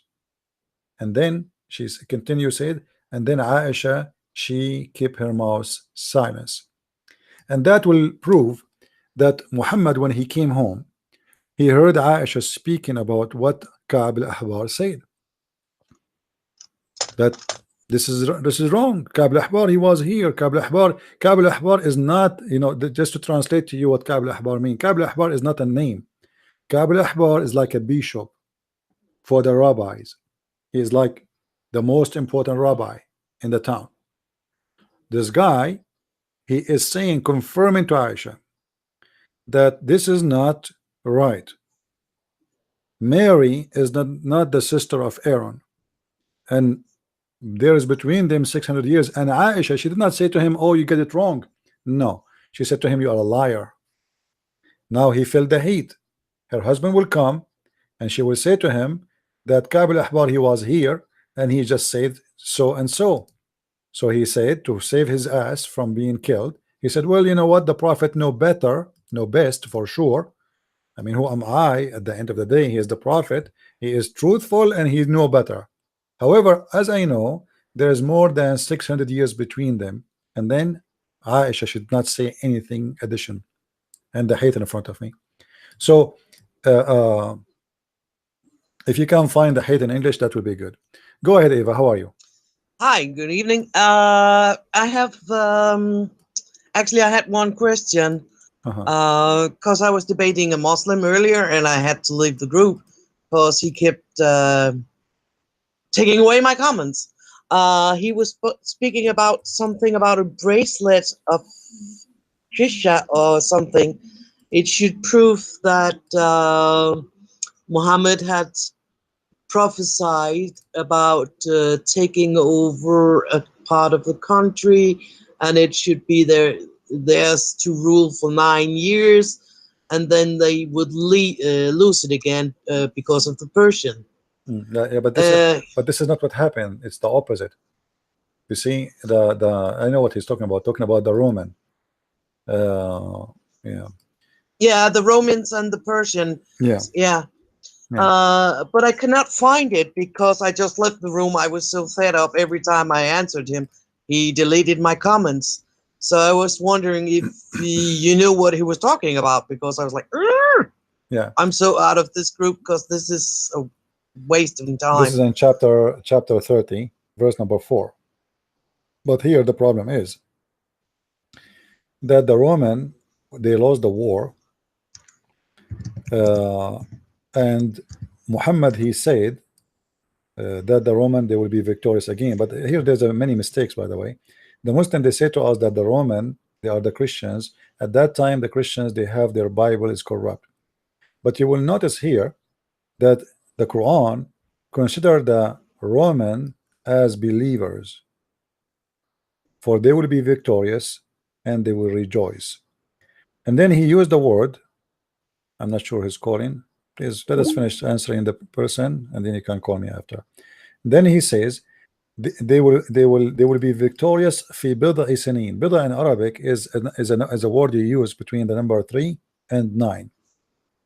3 and 9. If you go and read the time when the Persian, this verse is mentioned when the Persian took over Jerusalem, the siege of Jerusalem. So you can go and read it, and then go and see what was the final war between the Persian and the Roman, where the Roman was truly victorious. You will find that it passed many years after the 9 years which Muhammad prophesied is going to happen. So this verse actually proving Muhammad to be a false prophet. And here, by the way, Muhammad, he says, and after that they will be victorious. Okay, is that a victorious? What kind of victory? Those people, they are having war for 300 years before Muhammad. Well, I was asking and they lose and they why win on and they earth lose and they would, win. So it's very Allah normal. withdraw it You see, after 9 years. You see, if we have a war, and the war happen almost every year, and then I say, okay, this year we are we lost, next year we will be victorious. It's going to happen. I mean, in a few years we'll be victorious. So where is the prophecy there? There's no prophecy, because those people, they have the endless war. However, if this is about they will be finally victorious, then this is a prophecy of final victory. But here the problem is that they will be in the word there is bid'a. In Arabic, the word bid'a mean maximum 9 and minimum is 3 years. So Muhammad here, he made a false prophecy because it was more than 9 years. It was not less. It was not less than 9, and between 9 and 3 it was more than 9, and that make him again a false prophet. So the Muslim, they try to find it like as a prophecy, but the fact is the opposite. For he did not give us the right prophecy and the right number of years. Same time, if you go and read the verse, but remember here, this verse confirmed that the Roman are believers. Then he said here that غُلِبَتُ الروم في أدنى الأرض. If you ask the Muslims, where is أدنى الأرض? What the word أدنى mean? The Muslims, they made a miracle about it. They say, oh, there is a miracle here. This is about a war happened in the Dead Sea. Go and check out what year was the Dead Sea war between, or the fight between the Roman and the Persian, and you will laugh. So here the Quran, obviously the one who is speaking, is giving us a very false statement. What is the lowest, or let us say that, I'm sorry, the more close land to Muhammad where the Roman is defeated? Is that Jerusalem? Is that Tabuk? Is that Jof? Is it etc.? So the statement of Muhammad mean nothing. The Roman were defeated in the most close, or the nearest land. What is that? What is that? Which land? Which because we have hundreds of wars happening. Let me see what this guy is calling. Hold on, Eva. Hello? Hello? Hello? Yes. I'm Saud. So what you are calling, so what do you want? No, why you cut my Are you willing to say the one who says the earth is left by pillars is stupid? Yes or no? No, I'm asking you. First of all, you're quoting. Then shut up. You want to show me? You want to show me an error in the Quran, but you are not willing. Sorry, in the Bible, but you are not willing to say this is stupid. What's wrong with you? Oh, what I want from him to say this is stupid. You don't want to say it. You don't want to say it, well, you know, because you're ashamed. Anyway, just to finish answering Eva. So here there's a very bad mistake in two things. First of all, if the Muslim, they want to say to us that when Muhammad he mentioned this verse, it was 7 years after the fight between when the Roman they lost Jerusalem. But that means Allah he did not tell Muhammad, took him 7 years to tell Muhammad about what happened.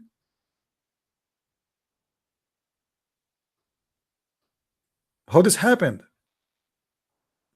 Took him 7 years for Allah to receive the news about Jerusalem and to send it to Muhammad. Why? The angel was delivery was late. So this verse actually a very clear proof that Muhammad is a false prophet. How you say in a few years, which is brother, which means between 3 to 9, as you see here in the translation. They should say 3 to 9, by the way. They should not say few years. Brother is not just a few years. It is a minimum of 3 to 9. Why did not mention that? You see, all of them, they are saying a few years. But the fact, it's not just a few. It is a 3 to 9. Here we go. Look at this guy. This guy is more honest. Look what he said, guys. Within 10 years, actually, it's wrong still because it's not 10 years. It is 9 years. Do you see it? Go right now and check how this war happened and when it end, and you will see the 9 years number is not happening. What is the biggest victory the Persian they were celebrating about? It's not about just taking a city. It's about taking Jerusalem. Jerusalem. They went in, they destroyed the churches, they burned the churches, they killed a lot of Christians, and that's why it was a big news. It's not just about a normal war. Otherwise, the Persian and the Roman, they are fighting for hundreds of years already. But this is the time when the Persian get Jerusalem.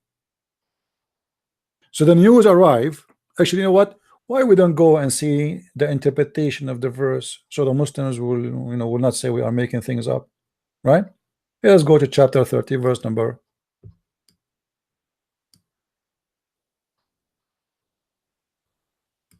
Hold on.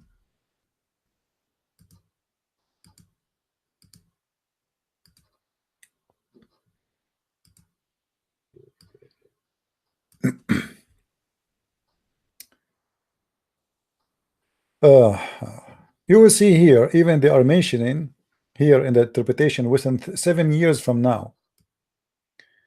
You can read the whole story. Let us go to the book of it's called Asbab al-Nuzul. What happened, the Arab, because Muhammad at that time he was claiming to be a believer, claiming to be a Christian, literally trying to be a Christian. So here in a few years, bid usually means between 3 to 9 or 10 years. So two armies met again 7 years after this former encounter, and the Byzantine defeated the Persian. To God belong the command before, etc. So here they are saying that after that, 7 years after that, the Roman, they became victorious. But this is not true. Go and check. You will find that the war between the Roman, I think between the Roman and the Persian, I think it finished at the 627, something like that, 626, 27, and they lost Jerusalem in 614, as I remember. So the number was far, because how the final, you see, that's why I mentioned the number 7. How here they are trying to cover the mistake by saying it was 7 years, which means the Roman were victorious 7 years after that. Exactly 7 years. This is the only way to make it a prophecy, and the prophecy come to be true. Go and check out and see when those people they get Jerusalem back, and when they got their final victory, because getting Jerusalem alone is not a victory yet. Victorious, they will rejoice. The believers, they will rejoice. For what? For victory. Victory, as long the war is not over, is not victory yet. You can go right now to Wikipedia actually, and you can check even they have the name of the. You see, this history is written very well. It's documented. It's not like something confusing. They have even the name of the leaders, the name of the generals, the name of the commanders, what happened exactly. This very well documented history. The date of every fight, the date of the name of every leader. Who is the captain? Who is the general? Who is the commander? Who, etc. They have all the names. They have all the story. What happened in Jerusalem? How the siege worked? How they were able to enter? All these things is documented.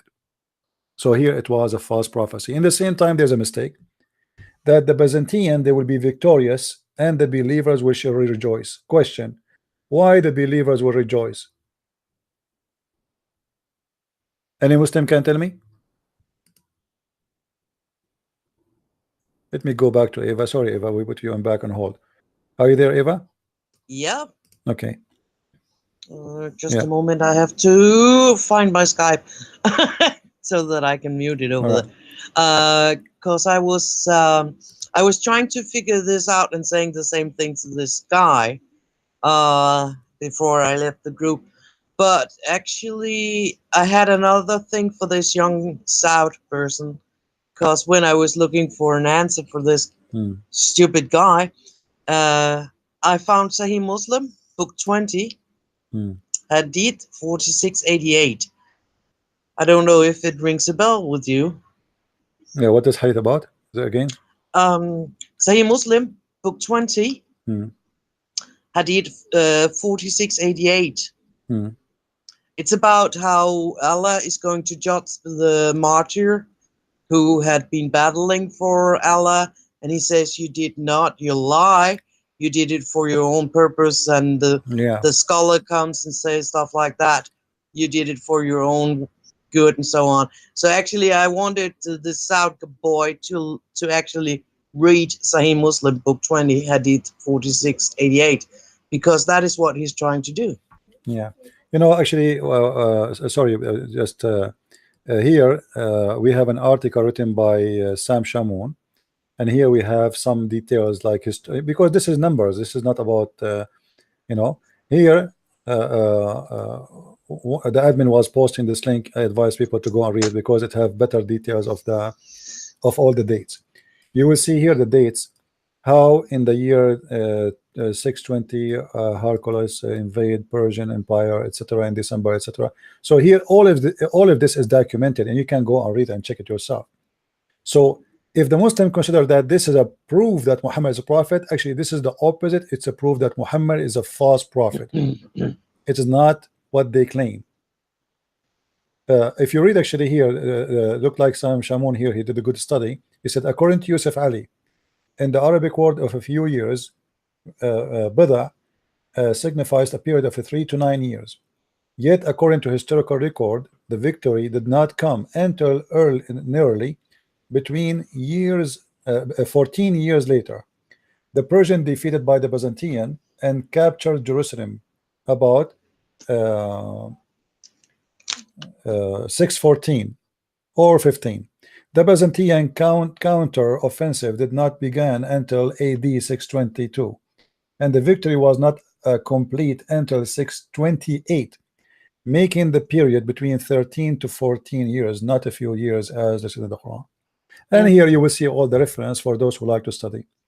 Anything we give you, my friend, go and search it and check it out.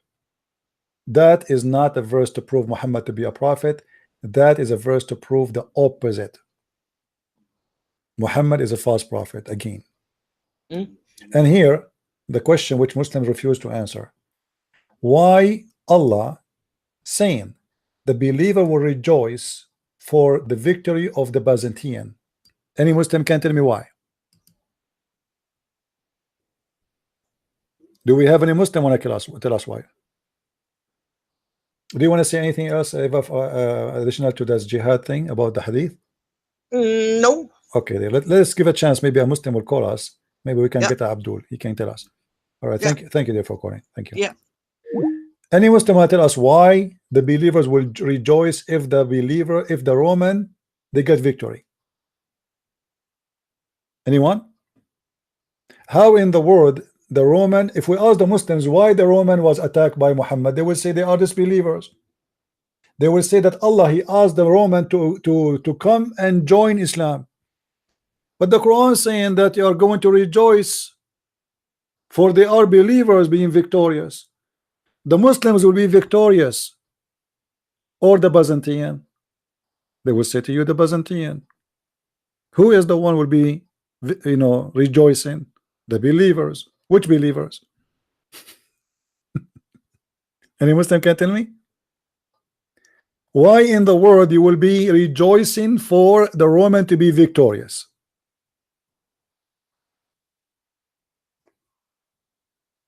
Because the Roman are the believers. Thank you very much. At that moment, Muhammad was playing that he is a Christian.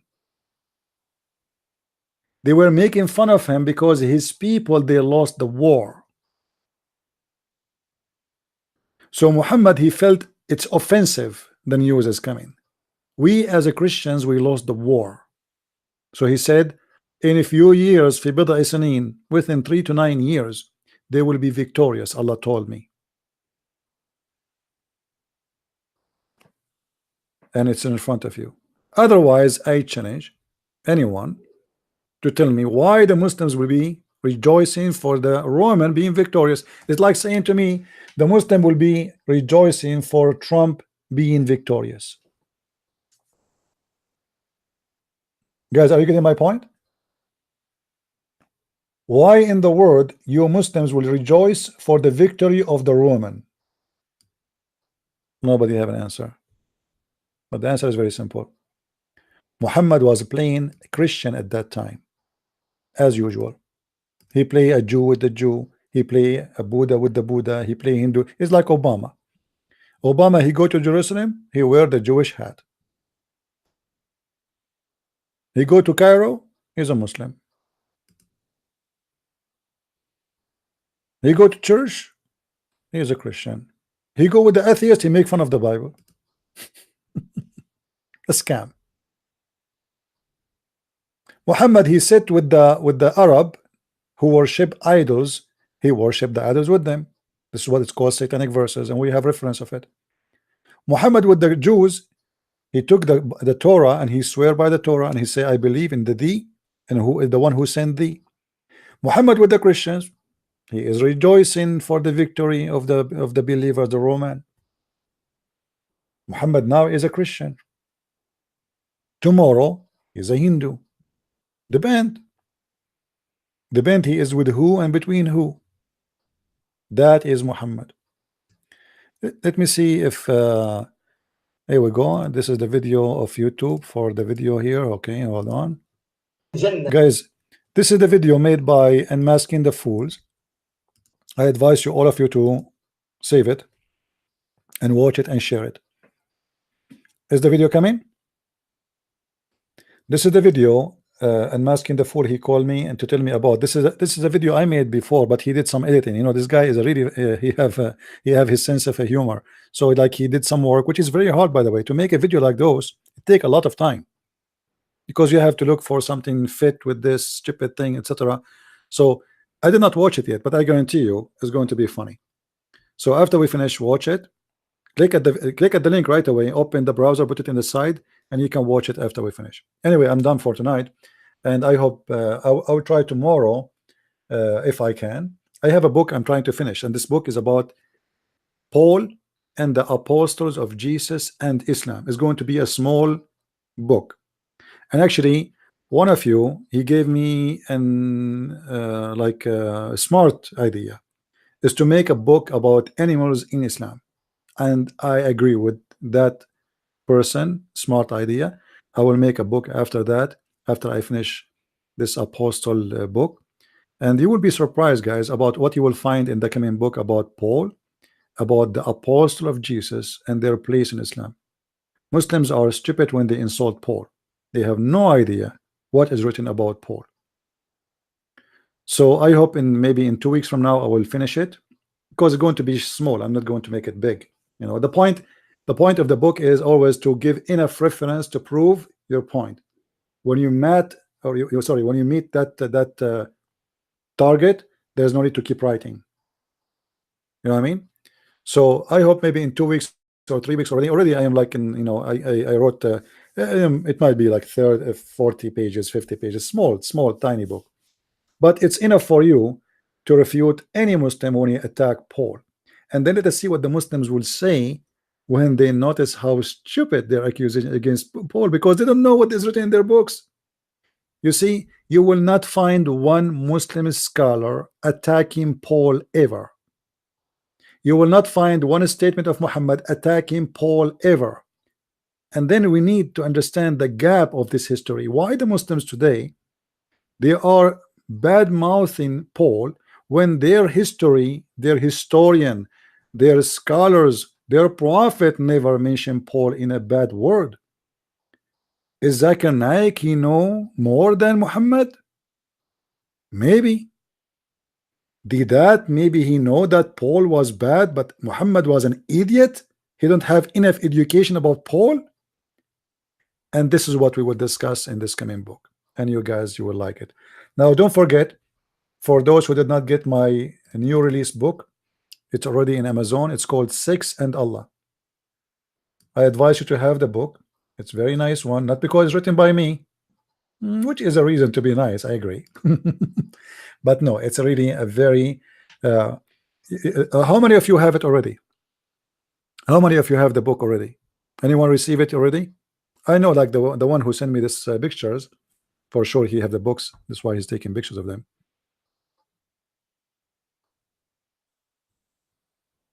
All right, Phil, he's posting a link. You guys, maybe you should watch it.